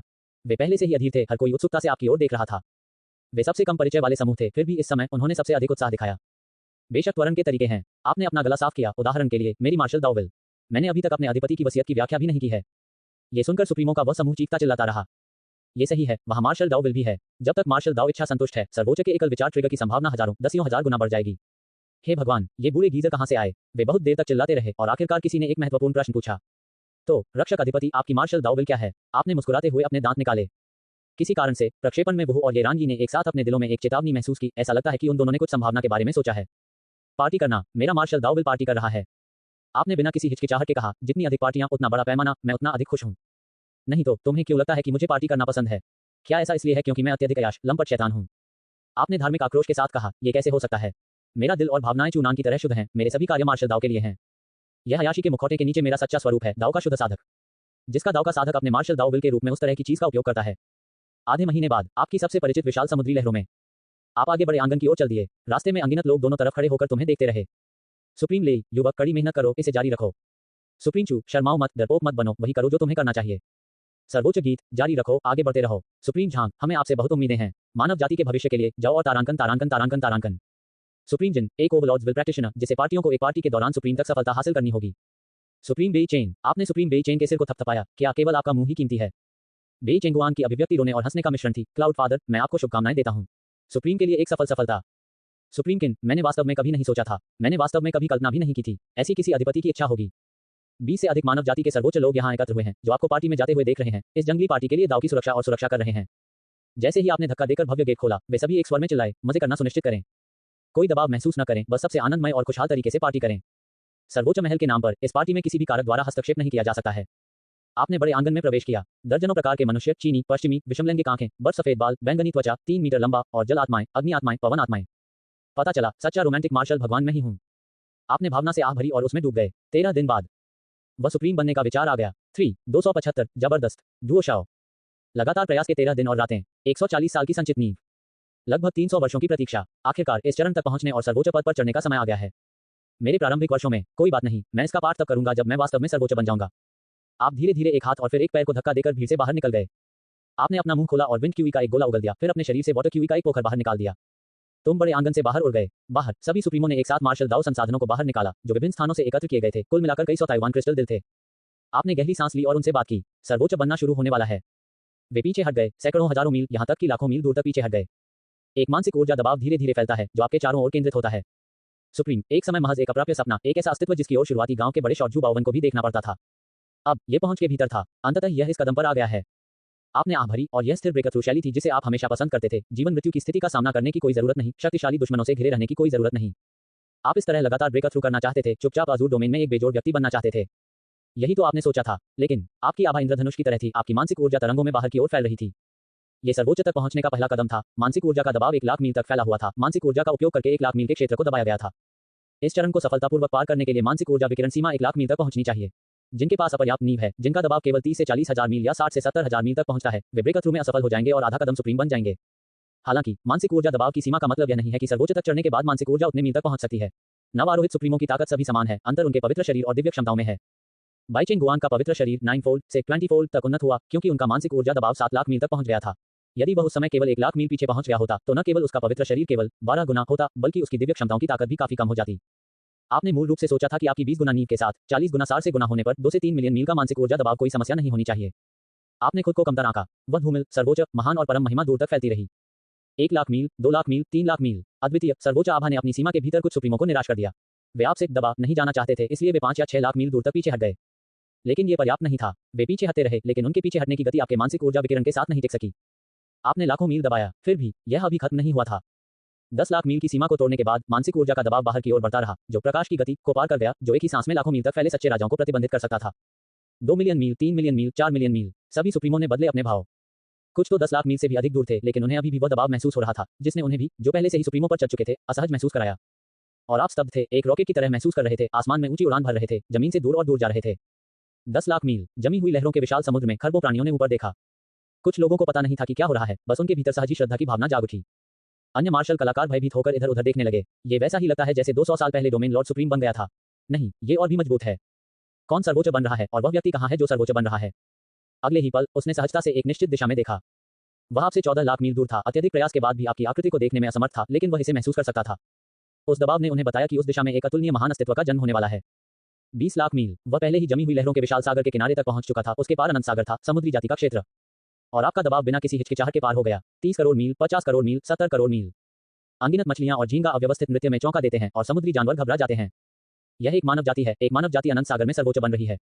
कितना साहसी। अनुभूति के अनुसार यह उस दिशा में है। मुझे उसके लिए कुछ परेशानी खड़ी करने दो। 4 दायरे वाले ऑक्टोपस सी सुप्रीम ने अपने 8 जाल लहराए, जो 6 मील के व्यास तक फैले हुए थे। इसने समुद्री जल के माध्यम से एक ही स्प्रिंट में कई हजार मील की दूरी तय की। यह उस साहसी मानव जाति को कठिन समय देने के लिए उत्सुक था। हालांकि समुद्री दौड़ को तटस्थ माना जाता था, लेकिन इसका मतलब यह नहीं था कि मानव जाति मन की शांति के साथ यहां आगे बढ़ सकती है। उसी रैंक की मानव जाति के सर्वोच्च का सामना करना सीरीज की भव्य योजना के लिए स्वाभाविक रूप से सम्मानजनक होगा, लेकिन ये केवल एक हेगमन का सर्वोच्च बनना था। 3 क्षेत्रीय शिखर मानव जाति को अभी भी 4 क्षेत्रीय समुद्री सर्वोच्च के अधीन होना चाहिए। ऑक्टोपस ने दर्जनों सांसें ली, जिससे समुद्र में भारी दहाड़ मच गई। ये पहले ही 1,80,000 मील चलकर सर्वोच्च बनने वाले व्यक्ति के करीब पहुंच चुका था, फिर भी उसने किसी को नहीं देखा। वह एक अजीब सी हंसी छोड़े बिना नहीं रह सका। ऐसा विलक्षण, मैं ऑक्टोपस का विशालकाय पंजा आज तुम्हारे जैसे विलक्षण प्रतिभावान को अपंग बना दूंगा। ऑक्टोपस आगे बढ़ता रहा, 30,000 मील, 40,000 मील। इसका हृदय अधिकाधिक उत्साहित, अधिकाधिक आनंदित होता गया। क्या विलक्षण व्यक्ति है, कई सहस्राब्दियों में एक बार देखा गया, फिर भी दुर्भाग्य से उसने यहाँ सर्वोच्च बनने का विकल्प चुना। जब तक वह आपकी ओर 80,000 मील, 10 लाख, 5 लाख मील, 3 लाख मील तैर न गया। 4 व्हील ऑक्टोपस सी सुप्रीम के 8 टेंटिकल्स ने लहराना बंद कर दिया, केवल जड़ता के कारण आगे बढ़ते रहे। उसके चेहरे पर इंसानों जैसा स्तब्ध भाव उभर आया। क्या ये वास्तव में एक मानव जाति सर्वोच्च बन रही है? ये सही नहीं है। क्या यह नहीं कहा गया था कि मानसिक ऊर्जा का दबाव केवल 1 लाख मील तक ही पहुंचा था? ये पहले से ही कई मिलियन मील है, वह मानव जाति अभी भी उस दिशा में क्यों है?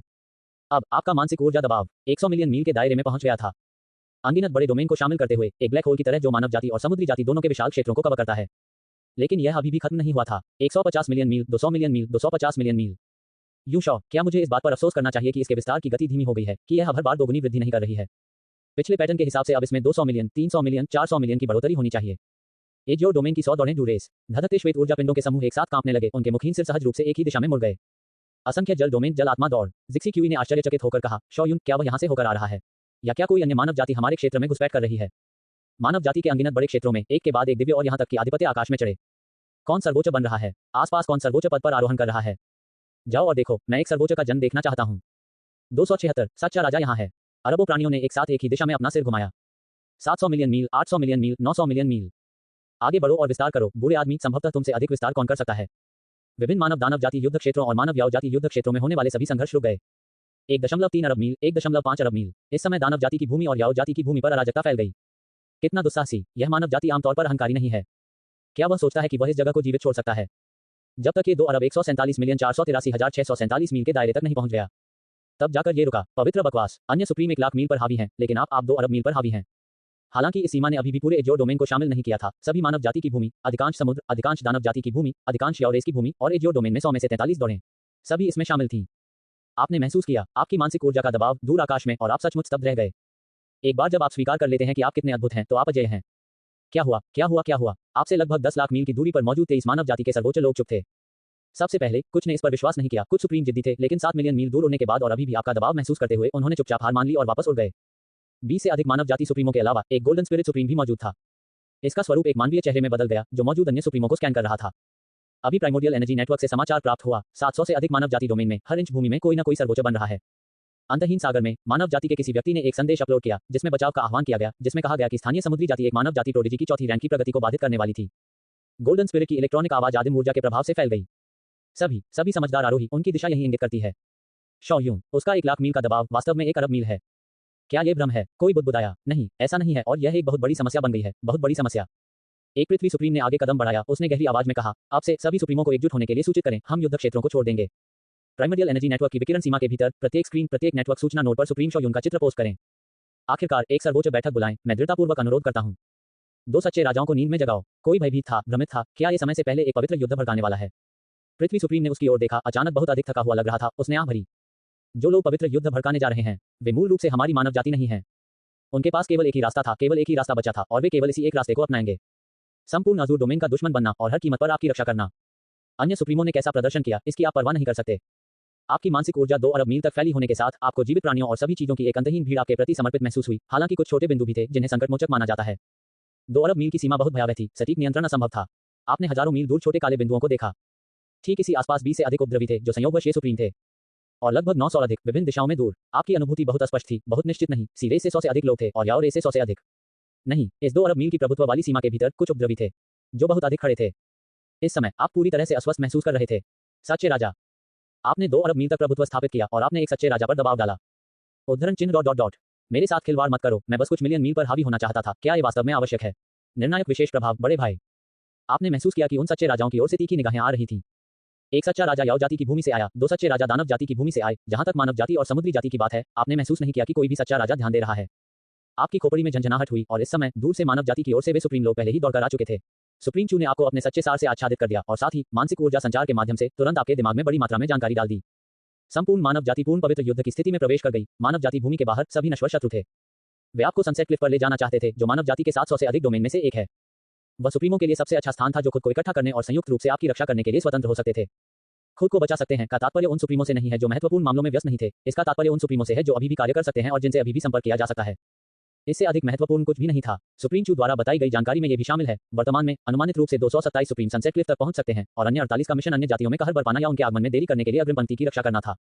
सुप्रीम चू वर्तमान में सतह पर मानव जाति का सर्वोच्च रैंक वाला व्यक्ति था, एक उच्च रैंक वाला पृथ्वी सुप्रीम। वह प्रति सेकंड हजारों मील की यात्रा कर सकता था और आपके साथ उसने अन्य सुप्रीमों को पीछे छोड़ दिया। आप उसकी फुसफुसाहट सुन सकते हैं, जब तक हम इस बार सहते रहेंगे, जब तक हम सहते रहेंगे, जब तक कि यह बच्चा सर्वोच्च का पहला कदम पूरा नहीं कर लेता। आप ये पूछे बिना नहीं रह सकते, हमारी जाति के सच्चे राजाओं की स्थिति क्या है? सुप्रीम चू, वे नींद में हैं, अभी भी जाग रहे हैं।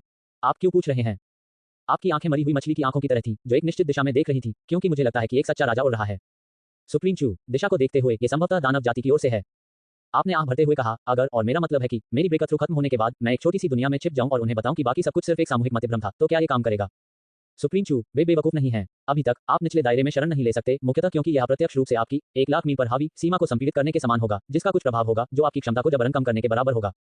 इसके अलावा इस स्थिति को देखते हुए कुछ 100 प्राइमर्डियल एसेंस क्रिस्टल जरूरी नहीं कि आपको बाद के 2 चरणों को पूरा करने में मदद करें, आपको मानव जाति के विभिन्न खजानों का उपयोग करने की भी आवश्यकता हो सकती है। आप अधिक देर नहीं कर सकते, अन्यथा ये भी एक असफल सफलता होगी। तत्काल प्राथमिकता इस पहले चरण को पूरा करना और अपने डोमेन व्यापी पोजिशनिंग प्रभाव से छुटकारा पाना था। वह शैतान राजा हमसे लगभग 1.6 अरब मील दूर है, वह 1 या 2 घंटे में पहुंच सकता है। आप चिंता से पागल हो रहे थे, हमारी जाति के मिलेनियम किंग्स के साथ क्या स्थिति है? मेरी प्रभुत्व सीमा में सभी मानव जाति डोमेन शामिल हैं, फिर भी मुझे कैसे लगता है कि कोई सच्चा राजा मौजूद नहीं है। 277 किंग यू के सच्चे राजा। सुप्रीम चू ने रुकते हुए कहा, ठीक है, आप भी इस मामले को जानने के योग्य हैं। आप अंततः समझ गए कि सदी के राजा मानव जाति का अस्तित्व किस प्रकार का था। ये पूरी तरह से जरूरत से ज्यादा खींचा गया था। पवित्र युद्ध के अलावा दानव जाति को केवल अपने सबसे समृद्ध काल के दौरान एक शैतान राजा को जन्म देने का मौका मिला था और उस शैतान राजा का जन्म दर्शाता है वह समृद्ध काल बहुत ही पंगु हो जाएगा। 10 शैतान 9 मरे। दानव जाति के 90% से अधिक लोग उस शैतान राजा की उन्नति के लिए रक्त और मांस के पत्थर बन जाएंगे। जहां तक याओ जाति और मानव जाति की बात है, दानव जाति की तुंशी पद्धति के बिना वे सामान्य परिस्थितियों में किसी स्वर्गीय सर्वोच्च को भी मुश्किल से देख पाते थे, एक सच्चे राजा की तो बात ही छोड़ दें। लेकिन मानव और याओ प्रजाति की किस्मत अच्छी थी, वे 1000 साल से भी अधिक समय तक एक जाति के भाग्य को खत्म कर सकते थे, जबरन एक ऐसे सच्चे राजा का निर्माण कर सकते थे जो अस्थिर था, जिसकी ब्रेकथ्रू विधि गलत थी, जो किसी भी समय दायरे में गिर सकता था, लेकिन जिसके पास वास्तव में संबंधित युद्ध शक्ति थी। इस प्रकार का सच्चा राजा अत्यंत प्रतिबंधित था और भारी मात्रा में भाग्य नामक अलौकिक चीज का उपयोग करता था। प्रत्येक आंदोलन और हमले ने बड़ी मात्रा में भाग्य का उपभोग किया। जाति के एकत्रित भाग्य की खपत का मतलब था कि अगले 1000 वर्षों में मानव जाति में पैदा होने वाले नए अधिपतियों के लिए कठिनाई बहुत बढ़ जाएगी, जिससे नस्लीय भेदभाव और लंबे समय में गिरावट आएगी। लेकिन इस भाग्य राजा की ताकत वास्तविक थी। मानव जाति के सदी के राजा, उनके पवित्र शरीर को भी भाग्य द्वारा ढेर कर दिया जाएगा, जो 15 पूर्ण या 18 पूर्ण बैटल बॉडी के स्तर तक पहुंच जाएगा। अतिरिक्त कार्यों के अलावा शुद्ध संख्यात्मक मान अभी भी उसके साथियों के 10 गुना से अधिक हो सकता है। आखिरकार एक सच्चा राजा बनने के लिए सर्वोच्च को उच्च पवित्र शारीरिक मूल्यों और उच्च युद्ध शक्ति से युक्त करना निश्चित रूप से आवश्यक था।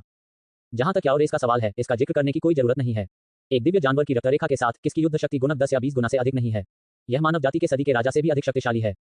जहां तक अधिक स्वतंत्र शैतान राजा की बात है, वह वास्तव में सदी के राजा को नहीं हरा सका। 5वें दायरे में दानव जाति भी सेक्रेड बॉडीज या डिवाइन बीस्ट ब्लड लाइन्स के समान क्षमताएं विकसित करेगी, जो एक अतिरिक्त गुणक प्रदान करती थी, लेकिन उनकी ताकत ज्यादातर बहुत कम थी। उदाहरण के लिए थॉर्न डेविल किंग जो लगभग 8000 साल पहले उन्नत हुआ था, उसकी असली राजा क्षमता मानव जाति द्वारा दर्ज की गई थी। यह अदृश्यता थी। मानव जाति ने इसे दानव चुपके नाम दिया। हम साधारण अदृश्यता जो शरीर के रंग और क्यूई और रक्त को छुपा सकती है, साथ ही आभा को छिपाने के लिए थोड़ा सा प्रभाव भी छुपा सकती है, लेकिन यह उनके भौतिक स्वरूप को छिपा नहीं सका। किसी सहकर्मी से लड़ते समय सच्चे राजा की युवान शक्ति सैकड़ों हजारों मील तक फैल जाती थी और संपर्क करने पर उसके अस्तित्व को महसूस किया जा सकता था। इसके अलावा इस अदृश्यता में युद्ध शक्ति का कोई बोनस नहीं था। मानव जाति के सदी के राजा और याओ राजा की ताकत का केवल 10वां से 15वां हिस्सा था। इस तथ्य के लिए धन्यवाद कि जितना अधिक व्यक्ति दायरे में आगे बढ़ता है, 5वें दायरे में जीवन शक्ति, शारीरिक शक्ति आदि में सुधार का अनुपात उतना ही अधिक होता है। 10 गुना से अधिक की उत्पादन शक्ति में अंतर प्रतिद्वंद्वी को एक झटके से नहीं मार सकता है। सदी के राजा के एक ही प्रहार में शैतान राजा के दर्जनों प्रहारों के समान ही विनाशकारी शक्ति थी। निस्संदेह वह प्रतिद्वंद्वी का पीछा भी कर सकता था और उसे हरा भी सकता था। हालांकि शैतान राजा का लाभ स्वतंत्रता था। वे दायरे में गिरने की चिंता किए बिना, भाग्य का उपभोग करने की चिंता किए बिना स्वतंत्र रूप से घूम सकते थे। उनका एकमात्र उपभोग शारीरिक शक्ति था। प्रत्येक क्रिया के बाद भयावह मात्रा में भोजन की पूर्ति की आवश्यकता होती थी।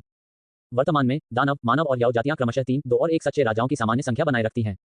एक के गायब होने पर उसे बदल दिया जाता है। यू शॉ ने विचार किया, ठीक है, इस ग्रीन डोमेन का 5वां क्षेत्र कुछ हद तक अमूर्त था। मानव जाति और याओ जाति में स्वाभाविक रूप से 5वें क्षेत्र के विशेषज्ञों को पैदा करने की ताकत नहीं थी। वे केवल शैतान राजाओं को प्रतिबंधित करने के लिए बल द्वारा बनाए गए 5वें क्षेत्र के विशेषज्ञ थे। आखिरकार जबकि शैतान राजा स्वतंत्र थे, वे वास्तव में सदी के राजा या याओ राजा को नहीं हरा सकते थे। इसलिए पवित्र युद्ध के दौरान 5वें क्षेत्र की झड़पों में केवल सबसे तीव्र क्षणों के दौरान सदी का राजा शैतान राजा पर हमला करने और उसे घायल करने या पीछे हटाने के लिए भाग्य का इस्तेमाल करेगा। और शैतान राजा बार बार आगे पीछे नहीं कूदता था, गुप्त हमले नहीं करता था, क्योंकि वे सदी के राजा को नहीं हरा सकते थे। यदि उन्होंने मानव जाति को पागलपन की ओर धकेल दिया, तो सदी का राजा कीमत की परवाह किए बिना सचमुच उसे मौके पर ही मार सकता था। फिर भाग्य की भारी खपत के कारण वह दायरे में गिर जाएगा या मानव जाति की किस्मत को बहुत नुकसान होगा। फिर लाभ की बारी याओ रेस की होगी। 3 प्रमुख नस्लों के बीच ऐसा अजीब सा संतुलन बना हुआ था। डेमन रेस के सच्चे राजाओं को लगातार 3 के आसपास बनाए रखा जाता है। वर्तमान 3 है 8000 साल पहले का थॉर्न डेविल किंग, 5000 साल पहले का फेदर डेविल किंग और 2000 साल पहले का सैवेज डेविल किंग। मानव जाति के सदी के राजाओं को हमेशा 2 के आसपास बनाए रखा गया है। औसतन हर 6000 साल में वे किसी एक को जबरन अस्तित्व में लाने के लिए पूरी जाति के भाग्य का 1000 साल से अधिक समय तक उपयोग करते हैं। इसके अलावा उन्हें लंबे समय तक निष्क्रिय अवस्था में रखा जाता है, जो परमाणु हथियार के रूप में काम करते हैं। जब तक कि बिल्कुल आवश्यक न हो, उनका उपयोग नहीं किया जाता है, क्योंकि उनकी सामान्य गतिविधियों, सामान्य सांस लेने और बोलने से भी भाग्य को काफी नुकसान हो सकता है। वे औसतन हर कुछ शताब्दियों में केवल एक बार जाग सकते हैं। नींद सच्चे राजा के जीवन काल को महत्वपूर्ण रूप से नहीं बढ़ाती है, इसलिए मानव जाति द्वारा चुने जाने और एक सच्चा राजा बनने के लिए प्रेरित किए जाने के बाद वे सुप्रीम जो कई सौ साल की उम्र में आगे बढ़े, अपने शक्तिशाली पवित्र शरीर, कम उम्र और विलक्षण स्थिति के साथ, और एक सुप्रीम के जीवनकाल और उनकी क्षमता के साथ, उनके पास अभी भी 4 या 5000 साल आगे की महिमा थी और यहाँ तक कि स्वर्गीय सुप्रीम तक आगे बढ़ने की संभावना भी थी। क्या वैभव है? तब सुप्रीम हॉल उनसे पूछेगा, क्या आप हमारी जाति के परमाणु बम बनने के इच्छुक हैं? वे सिर हिलाकर सहमत हो जाते। इस प्रकार उन्होंने बाहरी दुनिया में महिमा का आनंद लिया, लेकिन स्वयं उन्हें कुछ भी नहीं मिला। तब से उनके जीवन में केवल 1 या 2 साल की संक्षिप्त लड़ाई और कुछ वर्षों की सेवानिवृत्ति ही शामिल रही। फिर ये 10,000 साल बाद होगा, कुछ भी नहीं बचा होगा, कोई पुराना परिचित नहीं होगा, केवल मानव जाति होगी जो आज तक संरक्षित थी। याओ रेस के याओ राजा आमतौर पर एक होते हैं, लेकिन वास्तव में 2 होते हैं। अजीब प्रणाली की सीमा के कारण कि जब डिवाइन बीस्ट ब्लडलाइन एक निश्चित सीमा से नीचे आती है, तो ब्रेक थ्रू की कठिनाई बिना ब्लडलाइन के होने से अधिक होती है। याओ जाति के लिए भाग्य को ढेर करके एक सच्चा राजा बनाना मानव जाति की तुलना में बहुत कठिन है। इसका परिणाम ये होता है कि वे औसतन हर 10,000 साल में केवल एक याओ राजा को जबरन बनाने में सक्षम होते हैं, और 5वें क्षेत्र के विशेषज्ञ का जीवनकाल लगभग 10,000 साल होता है, जिसका अर्थ है कि वे एक समय में केवल एक याओ राजा ही बना सकते हैं। दूसरा बनाने के लिए पर्याप्त भाग्य होने से पहले एक व्यक्ति को मरना होगा।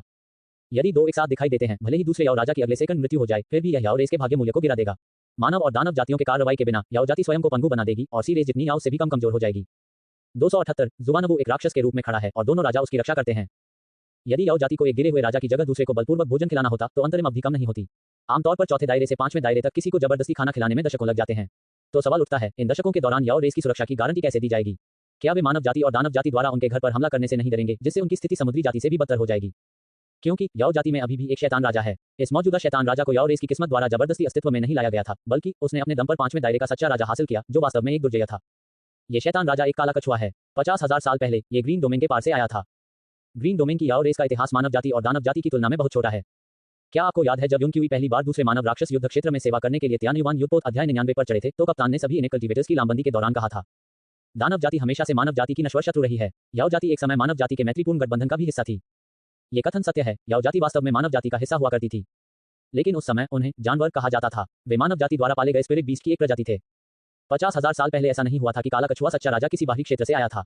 यह एक ठोस क्षेत्र, शुद्ध रक्तरेखा और उत्तम स्थिति वाला 5वें क्षेत्र का दिव्य जानवर था, और यह सिर्फ एक प्रारंभिक चरण के सच्चे राजा से कहीं अधिक था। उस समय ब्लैक टोटो इस ट्रूकिंग ग्रीन डोमेन को पार कर सकता था। मानव जाति और दानव जाति की संयुक्त सेना का एक सच्चे राजा से कोई मुकाबला नहीं था। इसने उन आत्मिक जानवरों को आजादी दिलाई, मानव जाति को उनकी व्यापक दास्ता को त्यागने का आदेश दिया, और दानव जाति को बड़े पैमाने पर प्रजनन से मना किया। इस प्रकार याओ जाति को एक स्वतंत्र जाति बनने की अनुमति दी। हालांकि काला कछुआ बहुत शांतचित्त होता है। ये केवल याओ जाति के अस्तित्व को सुनिश्चित करता है और उनके विलुप्त होने को रोकता है। जहां तक याओ रेस को ग्रीन डोमेन का सहशासक बनने में मदद करने की बात है, उसने इनकार कर दिया। इसने याओ जाति को लड़ने और अपने लिए चीजें जब्त करने पर मजबूर कर दिया। इसलिए याओ जाति का इतिहास केवल 50,000 वर्ष लंबा है।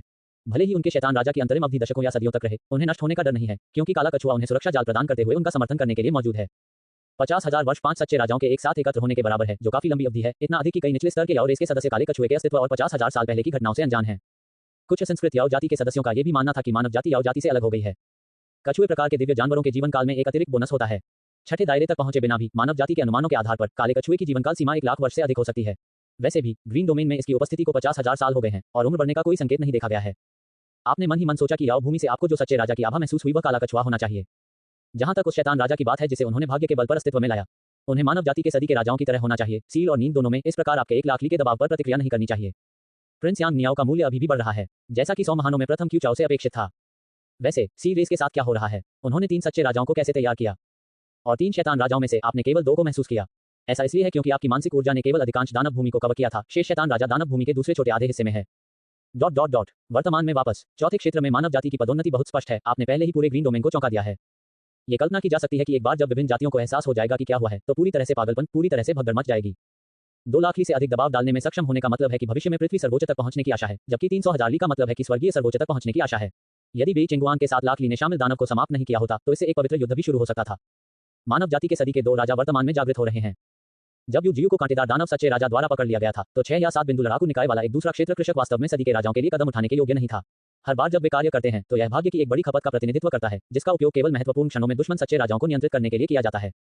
लेकिन आप अलग हैं, आप सचमुच अलग हैं। अनगिनत सुप्रीम मानव भूमि के आंतरिक भाग की ओर बढ़े। कुछ सुप्रीमों ने पृथ्वी को खोलने के लिए अपने मोटे सच्चे सार का उपयोग किया। भूमिगत ओरिजिन क्रिस्टल से भरी एक विशाल खदान थी, जहां उसका लड़ाकू शरीर निष्क्रिय पड़ा था। वह अपने लड़ाकू दल की कमान संभालते हुए उभरा। रास्ते में आपने आकाश में प्रकाश की अनगिनत किरणें उड़ती देखी। समय समय पर सुप्रीम्स आपके साथ आने वाली टीम में शामिल होते रहे। आपको महसूस हुआ कि आपको कुछ दिया जा रहा है, और तब आपको समझ आया कि यह भाग्य था, मानव जाति का भाग्य।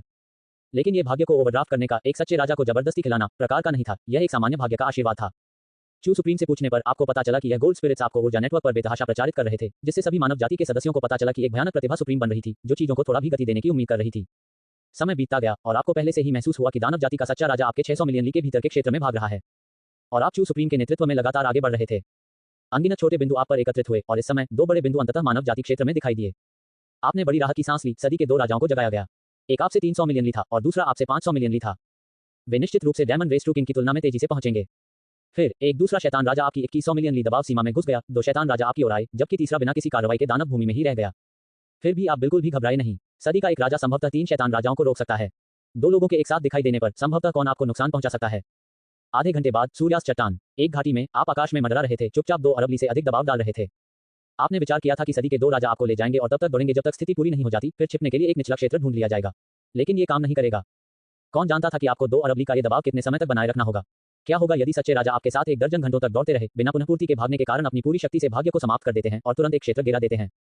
तब शैतान राजा आएंगे और यह पूरी तरह खत्म हो जाएगा।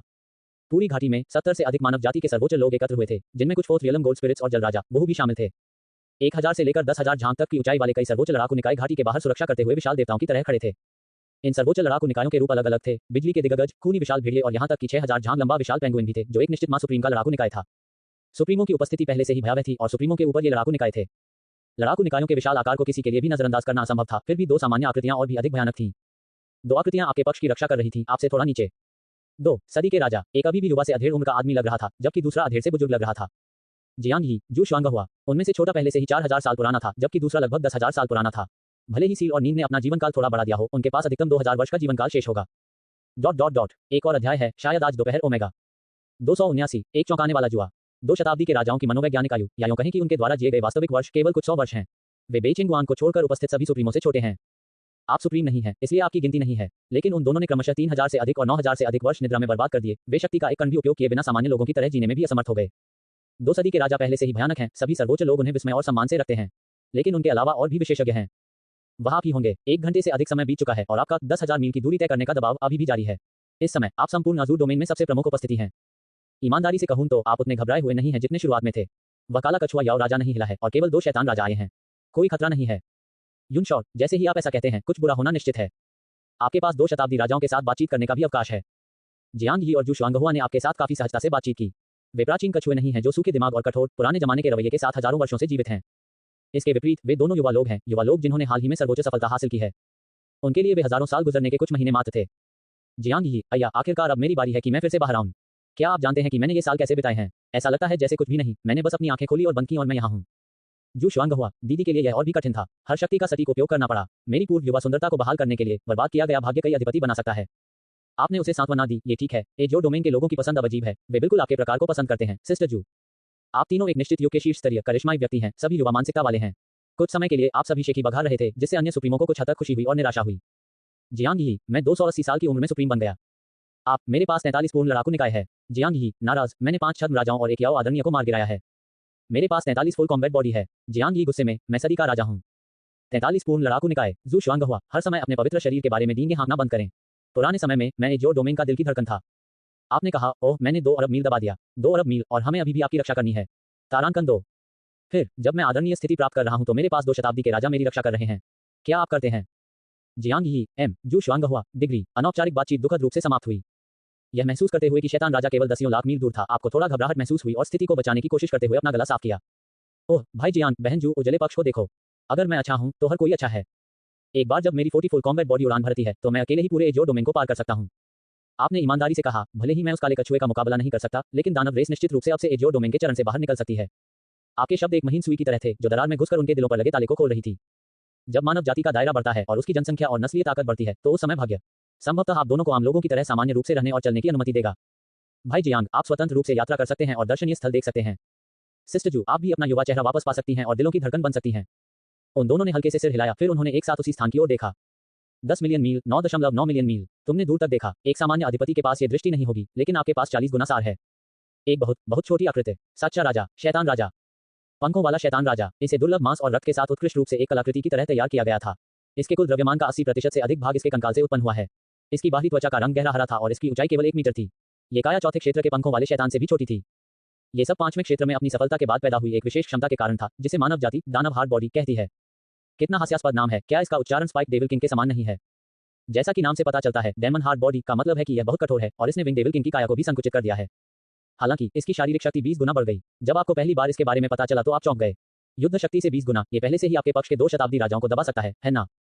आखिरकार 2 शताब्दी के राजाओं की पवित्र संस्थाएं केवल 1 दर्जन गुना युद्ध शक्ति प्रदान करती हैं, जो कि 20 गुना से काफी अंतर है। तब आपने सीखा, केवल इसकी सुरक्षा 20 गुना बढ़ गई, इसकी आक्रमण शक्ति, गति और स्वास्थ्य वही रहे। ये हिट होने के लिए और अधिक लचीला हो गया है। पंखों वाले शैतान राजा ने 1 घंटे से भी अधिक समय में 1 अरब मील से अधिक की दूरी तय की। इसने दानव भूमि से उड़ान भरी, युद्ध क्षेत्र की रक्षा रेखा को पार किया, मानव जाति के डोमेन में प्रवेश किया और तब तक आगे बढ़ता रहा जब तक कि आपके सामने नहीं आ गया। आपके सामने 1 लाख मील की दूरी पर ये रुक गया, अपने पंख पीछे खींच लिए और अपनी क्यूई और रक्त शक्ति के साथ हवा में मंडराने लगा। उसने हमला नहीं किया क्योंकि उसे पहले से ही 2 पुराने परिचितों के आने का आभास हो गया था। जियांग यी और जू शुआंगहुआ 2 शताब्दी के राजा कई बार जागृत हुए थे और यहाँ तक कि 1 से अधिक अवसरों पर उन्होंने पंखों वाले शैतान राजा से लड़ाई भी की थी। हर बार पंख वाले शैतान राजा को मार पड़ी, बच निकला और भाग गया। भाग्य को सुरक्षित रखने और याओ रेस से बचाव के लिए दोनों ने हमेशा पीछा करने और मारने का नहीं, बल्कि केवल इसे पीछे हटाने का विकल्प चुना। विंग डेविल किंग और दूसरे सैवेज डेविल किंग ने मानव जाति को वास्तव में हताशा की ओर धकेलने से बचने के लिए उन्हें बार-बार अत्यधिक उकसाया नहीं। ये संपर्क जारी नहीं रखा। एक सच्चे राजा के अस्तित्व के लिए 10 लाख मील पहले से ही बहुत कम है, एक दूरी जिसे 10 सेकंड के भीतर पार किया जा सकता है। 1 लाख मील की तरह ये व्यावहारिक रूप से आमने सामने है। तो क्या 10,000 मील एक नकारात्मक दूरी है? यू शॉ ने सोचा, 1,000 मील पेट में होना चाहिए, 100 मील। ये गुजर जाएगा, है ना? ओह, मैं क्या अजीब बातें कह रहा हूँ। पंखों वाला शैतान राजा दूर से चुपचाप आपको देखता रहा। ये जानता था कि ये 2 सेंचुरी किंग्स के लिए कोई मुकाबला नहीं था और पराजित होने के लिए आगे नहीं बढ़ना चाहता था। जियांग यी और जू शुआंगहुआ भी नहीं हिले। वे जब भी संभव हो भाग्य को बचाना चाहते थे। पंखों वाले शैतान राजा का शरीर बहुत सख्त था, इसे हल करने में बहुत बड़ी लागत आएगी। इसके अलावा वे ये भी चाहते थे कि जब तक आप पूरी तरह से आदरणीय स्थिति प्राप्त नहीं कर लेते तब तक इसमें देरी की जाए। एक बार जब आप पूरी तरह से चौथे दायरे में आगे बढ़ जाएं तो उसे किसी भी छोटे दायरे में डाल दें। फिर चाहे याओ और दानव जातियां कुछ भी करें, अधिक से अधिक वे केवल संयुक्त रूप से मानव जाति के विरुद्ध एक पवित्र युद्ध ही शुरू करेंगे। उस समय आपको 5वें दायरे की नजर और चौथे दायरे के समूह हमलों के बारे में चिंता करने की जरूरत नहीं होगी। आपको केवल अराजक दुनिया में अपनी पहचान बदलने और तेजी से आगे बढ़ने की जरूरत है। 40 गुना युद्ध शक्ति सेंट बॉडी की पदोन्नति के बाद और भी अधिक के साथ एक नव पदोन्नत सुप्रीम को एक पवित्र युद्ध में मारना लगभग असंभव होगा। आपने अब तक जो प्रदर्शित किया है वह केवल अपने दम पर 5वें क्षेत्र का सच्चा राजा बनने की क्षमता नहीं है, बिना किसी दोष के एक सच्चा राजा बनने की क्षमता है, बल्कि 6ठे क्षेत्र तक पहुंचने की क्षमता भी है, या उससे भी ऊपर। एजियो डोमेन की मानव जाति इस बार बड़े ज्वारी होगी। युन शॉ ने सहमति में सिर हिलाया, वास्तव में उनके हारने की किसी भी संभावना के बारे में सोचने में असमर्थ। 5वां अपडेट, वास्तव में थका हुआ। बाकी को कल अपडेट किया जाएगा। पीएस, मैंने 2 दिन पहले कहा था कि ब्रेकर थ्रू टू सुप्रीम शुरू होगा और यह वास्तव में कल लिखा गया था। ये खाली बात नहीं है। जहां तक पूरी ब्रेकर थ्रू की बात है, ये लेखक के नोट्स में है। 280 राजाओं का जमावड़ा। दोनों पक्ष इंतजार कर रहे हैं। एक पक्ष आपके जल्दी से टूटने का इंतजार कर रहा है, दूसरा पक्ष अन्य जातियों के सच्चे राजाओं के आने की प्रतीक्षा कर रहा है। धीरे धीरे दूसरा शैतान राजा आ गया, यहां तक कि यह अपने क्यूई और रक्त में लिपटे 60 से 74वें दायरे के छद्म राजाओं को भी ले आया। ये फेदर दानव राजा की तुलना में कहीं अधिक सावधानीपूर्वक था। ये 600 मीटर से अधिक लंबा man daemon king savage daemon king है। हालांकि फिफ्थ रियलम मैन डेमन की सामान्य ऊंचाई वास्तव में 300 मीटर है। इसके 600 से अधिक मीटर का मतलब यह नहीं है कि यह 5वें दायरे के मध्य से अंतिम चरण तक पहुंच गया है। एक योद्धा जाति के रूप में यह इसकी क्षमता है। 8 गुना चरम विशालीकरण। ये डेमन एक्स बॉडी क्यों नहीं है? इसके शरीर का आकार सामान्य विशिष्टता से 8 गुना अधिक है। Man daemon king savage daemon king की मांसपेशियों में वृद्धि नहीं हुई थी, इसलिए मांसपेशी क्रॉस सेक्शन जैसे वैज्ञानिक कारकों के कारण 8 गुना मात्रा से प्राप्त ताकत वास्तव में केवल 4 गुना है। युन शॉ, बहुत वैज्ञानिक। The man daemon king savage daemon king feather daemon king की तरह परिधि पर इंतजार कर रहा था। उनकी संख्या अभी पर्याप्त नहीं थी, वे अभी भी इंतजार कर रहे थे। ओल्ड किंग के साथ वह समय केवल 10 मिनट का था, लेकिन मेरा समय बहुत अधिक लग रहा है। तुमने आह भरी। अब आप पर केंद्रित 2 अरबली के दायरे में आप पहले से ही 1000 से अधिक सुप्रीमों को महसूस कर चुके हैं, जिनमें से कई छुपे हुए पुराने गीजर थे, अब सभी आपके द्वारा उजागर हो गए हैं। ये वास्तव में सुप्रीमों को बेनकाब करने के लिए अच्छा है, लेकिन समस्या यह है कि मेरे पास वह ताकत होनी चाहिए। उन 1000 सुप्रीमों में से 500 से अधिक आप पर एकत्रित हो रहे हैं, जिनमें याओ भूमि से, दानव भूमि से, समुद्र से कई विदेशी जातियां शामिल हैं। आपको विश्वास नहीं होता कि वे आपको सर्वोच्च बनने पर बधाई देने के लिए यहाँ आए हैं। इस घाटी में 4th रियलम गोल्ड स्पिरिट है, जो लगातार विभिन्न स्थानों से नवीनतम खुफिया जानकारी पेश करता है। तीसरे मानव याओ युद्ध क्षेत्र में 3 महान याओ सुप्रीमों ने सीमा में प्रवेश किया है। फैंग सुप्रीम, जो सुरक्षा के लिए जिम्मेदार है, ने उनमें से 2 को जबरन अवरुद्ध कर दिया है और एक अन्य बार ड्रैगन याओ सुप्रीम मानव जाति क्षेत्र में टूट गया है। प्रथम मानव दानव युद्ध क्षेत्र में मेरे पिता दी हुआन 7 छद्म राजाओं का सफाया करते हुए स्वर्ण मुख्य नियंत्रण पर हैं। अंतहीन सागर के उत्तरी तट पर मेरफोक समुद्र देवता के शरीर को लेकर उतर रहे हैं। अचानक आपका दिल तेजी से धड़कने लगा और आपने याओ लैंड की दिशा की ओर देखा। वहां एक शैतान राजा की आभा फल फूल रही थी, ये पुनर्जीवित हो रहा था। याओ रेस ने एकमात्र 5वें क्षेत्र के सच्चे राजा को जागृत कर दिया था जिसे वे आदेश दे सकते थे। वह 5वें क्षेत्र का ब्लैक ड्रैगन दानव राजा था। 19 अरब लीग दूर ब्लैक ड्रैगन दानव राजा जाग गया और केवल एक क्षण के बाद वह सीधे आप पर हमला कर दिया। वह चौथे दायरे याओ सुप्रीम्स का एक समूह भी लाया। फिर दानव जाति के तीसरे सच्चे राजा ने भी इन 2 घंटों के भीतर अपना मन बना लिया और इसी तरह इस जगह की ओर चल पड़े। मानव जाति भी तेजी से आगे बढ़ रही थी। वर्तमान में इस छोटी सी घाटी में आने वाले मानव जाति के सर्वोच्च लोगों की संख्या 120 से अधिक हो गई है और अभी भी बढ़ रही है। 2 शैतान राजाओं ने आने वाले सुप्रीमों पर हमला नहीं किया, वे स्थिर रहे। आपका अनुमान है कि कुछ ही घंटों में 400 से अधिक चौथे क्षेत्र के प्राणी यहाँ एकत्र होंगे और यहाँ तक कि 6 महान 5वें क्षेत्र के सच्चे राजा भी। मानव जाति 2, दानव जाति 3, याओ रेस 1। वे पूरी ताकत से सामने आए हैं। यू शॉ ने अपना मुंह खोला। उसने सोचा कि यदि सुप्रीमों की धीमी यात्रा गति और किंग डोमेन की विशालता न होती तो ओल्ड 10 मिनटों में 800 सुप्रीमों को उसके चारों ओर इकट्ठा कर सकता था। आलसी जुबान बुयाओ किंग को छोड़कर किंग डोमेन की 90% से अधिक शक्ति एक साथ एकत्रित की जाएगी। सिर्फ पुराने 10 के लिए, उसके सर्वोच्च पद पर आरोहण को रोकने के लिए, या उसके सर्वोच्च पद पर आरोहण का साक्षी बनना। सूर्यास्त चट्टान एक घाटी में आपके 10,000 लीग दमन का 7वां घंटा। आप अपनी तरफ देखते हुए एक असहाय कड़वी हंसी छोड़ते हैं। 2 सच्चे राजा, 5 युद्ध निकाय, 183 सर्वोच्च। आपने बाहरी दुनिया पर नजर डाली। 4 सच्चे राजा, युद्ध निकायों के समान 3 रचनाएं, 245 सर्वोच्च। कई और लोग अभी भी रास्ते में हैं, आ रहे हैं। लेकिन अब और की जरूरत नहीं है, ये जगह पहले ही साराजेवो बन चुकी है। विदेशी जातियों की समग्र शक्ति पूरी तरह से मानव जाति से आगे निकल गई है। पाउडर केक को उसकी सीमा तक संपीड़ित किया गया है। यदि कोई इसे रोक नहीं पाता है और पाद छोड़ देता है, तो ये पूरी तरह से मौत का मैच शुरू कर सकता है। ये थोड़ा अनिश्चित है। आपने धीरे से आह भरी। एक मानव जाति के लिए अन्य 2 प्रमुख जातियों के साथ साथ एक समुद्री रेस का मनोरंजन में शामिल होना बहुत कठिन था। आपको याद आया कि पिछले अनुकरण में सी रेस अपनी ताकत छिपा रही थी। वे 5000 वर्षों तक जलमग्न रहे थे। उस दौरान अन्य 3 प्रमुख जातियों के साथ उनका कभी कोई बड़ा संघर्ष नहीं हुआ। किसी को पता होना चाहिए कि जुबान बुयाओकिंग भी सी रेस के आधे समर्थक थे। 6000 साल से भी पहले सी रेस एक तटस्थ दौड़ नहीं थी, बल्कि एक उपद्रवी जाति थी जिसने 3 प्रमुख नस्लों के बीच विभिन्न घटनाओं को उकसाया था। क्या वे निष्क्रियता के इन वर्षों के दौरान भाग्य का संचय कर रहे थे? अंत में किसी अज्ञात विधि के माध्यम से वे वास्तव में एक साथ 3 सी किंग्स पैदा करने में कामयाब रहे। सी रेस के भाग्य के साथ, जो किंग डोमेन में चौथे स्थान पर है, तार्किक रूप से एक समय में केवल एक सी किंग होना चाहिए, और उस सी किंग की गुणवत्ता अधिक से अधिक मानव जाति के सेंचुरी किंग की तरह होगी, निश्चित रूप से एक डेविल किंग से तुलनीय नहीं होगी। 3 समुद्री राजा उन्हें नीचे खींच लेंगे, जिससे अगले 10,000 वर्षों तक चौथे क्षेत्र का उभरना भी मुश्किल हो जाएगा। हालांकि आप नहीं जानते कि सी रेस ने इसे कैसे हासिल किया। अगर वे 900 साल बाद 3 सच्चे राजा पैदा कर सकते हैं, तो यह अनुमान लगाना उचित होगा कि उनके पास पहले से ही 2 सच्चे राजा भंडारित हो सकते हैं। आप इस पद्धति का उपयोग संघर्ष को स्थानांतरित करने, सी रेस के असली रंगों को उजागर करने और मानव, दानव और याओ रेस को पहले सी रेस के खिलाफ एकजुट होने देना चाहते थे। अन्य मामलों पर चर्चा करने से पहले उन्हें समतल करना चाहते थे। लेकिन आपने कोशिश की, ये बेकार था। वास्तव में प्रयास करने से पहले आप जानते थे कि यह बेकार होगा, लेकिन फिर भी आपने 10,000 में से एक संभावना के साथ हजारों बार प्रयास किया। लेकिन उन हजारों बार में आपके पास कोई सबूत नहीं था, कोई सबूत नहीं था, केवल आपके शब्दों पर भरोसा करते हुए। सी रेस अपनी ताकत छिपा रही है। उनके पास 2 या 3 सच्चे राजा हैं। याओ और दानव दौड़ ने कोई प्रतिक्रिया नहीं दिखाई। 10 सेकंड के अनुनय की बात तो दूर, पूरे भाषण कौशल के साथ भी 10 घंटे तक बोलने पर भी उनकी ओर से जरा भी प्रतिक्रिया नहीं आएगी। सी रेस में 2 सच्चे राजा हैं। यह उनके साथ मूर्खों जैसा व्यवहार है। वे समुद्री दौड़ की ताकत और किस्मत को कैसे नहीं जान सकते? इसके अलावा यह एक महत्वपूर्ण क्षण था जब आपको घेरा जा रहा था और आपने संयोगवश ऐसा अपमानजनक बयान दिया जिससे उनका ध्यान भटकाने की कोशिश की गई। केवल एक मूर्ख ही इस पर विश्वास करेगा। यहां तक कि नुकीले सिर वाला बेलियल ड्रैगन भी इतना हास्यास्पद नहीं था। एक दिन एक निश्चित उन्नत सभ्यता की विरासत पृथ्वी पर गिर गई। हालांकि अब कोई उन्नत तकनीकी कलाकृतियां नहीं थी, लेकिन उन्नत तकनीकी डेटा का भंडार था। जब चीन, अमेरिका और रूस ने इसके लिए अपना S3 सीजन शुरू किया, तो सभ्यता की विरासत में बचे हुए एलियंस किसी एक पार्टी द्वारा नियंत्रित नहीं होना चाहते थे। चिल्लाए, आप लड़ नहीं सकते। भारत से सावधान रहें, उनकी छिपी हुई ताकत आपके तीनों से कमजोर नहीं है। स्निप और क्लैम को लड़ने न दें, जिससे मछुआरे को फायदा हो। ओह, या शायद भारत को यूरोपीय संघ में अपग्रेड किया जा सकता है। यून शॉर्ट, इसके बारे में इस तरह सोचने से इसे समझना बहुत आसान हो जाता है। कलह बोने की विधि विफल हो गई और आप असहाय हो गए। यदि यह भविष्य के अनुकरण के लिए नहीं होता जहां सी रेस ने वास्तव में 3 सी किंग्स को जन्म दिया, तो किसी को भी विश्वास नहीं होता कि सी रेस में इतनी ताकत थी। चलिए मिलते हैं अगले एपिसोड में, तब तक के लिए मुझे फॉलो करें इंस्टा और टेलीग्राम पर। आपको यूट्यूब पेज पर मेरा लिंक मिल जाएगा।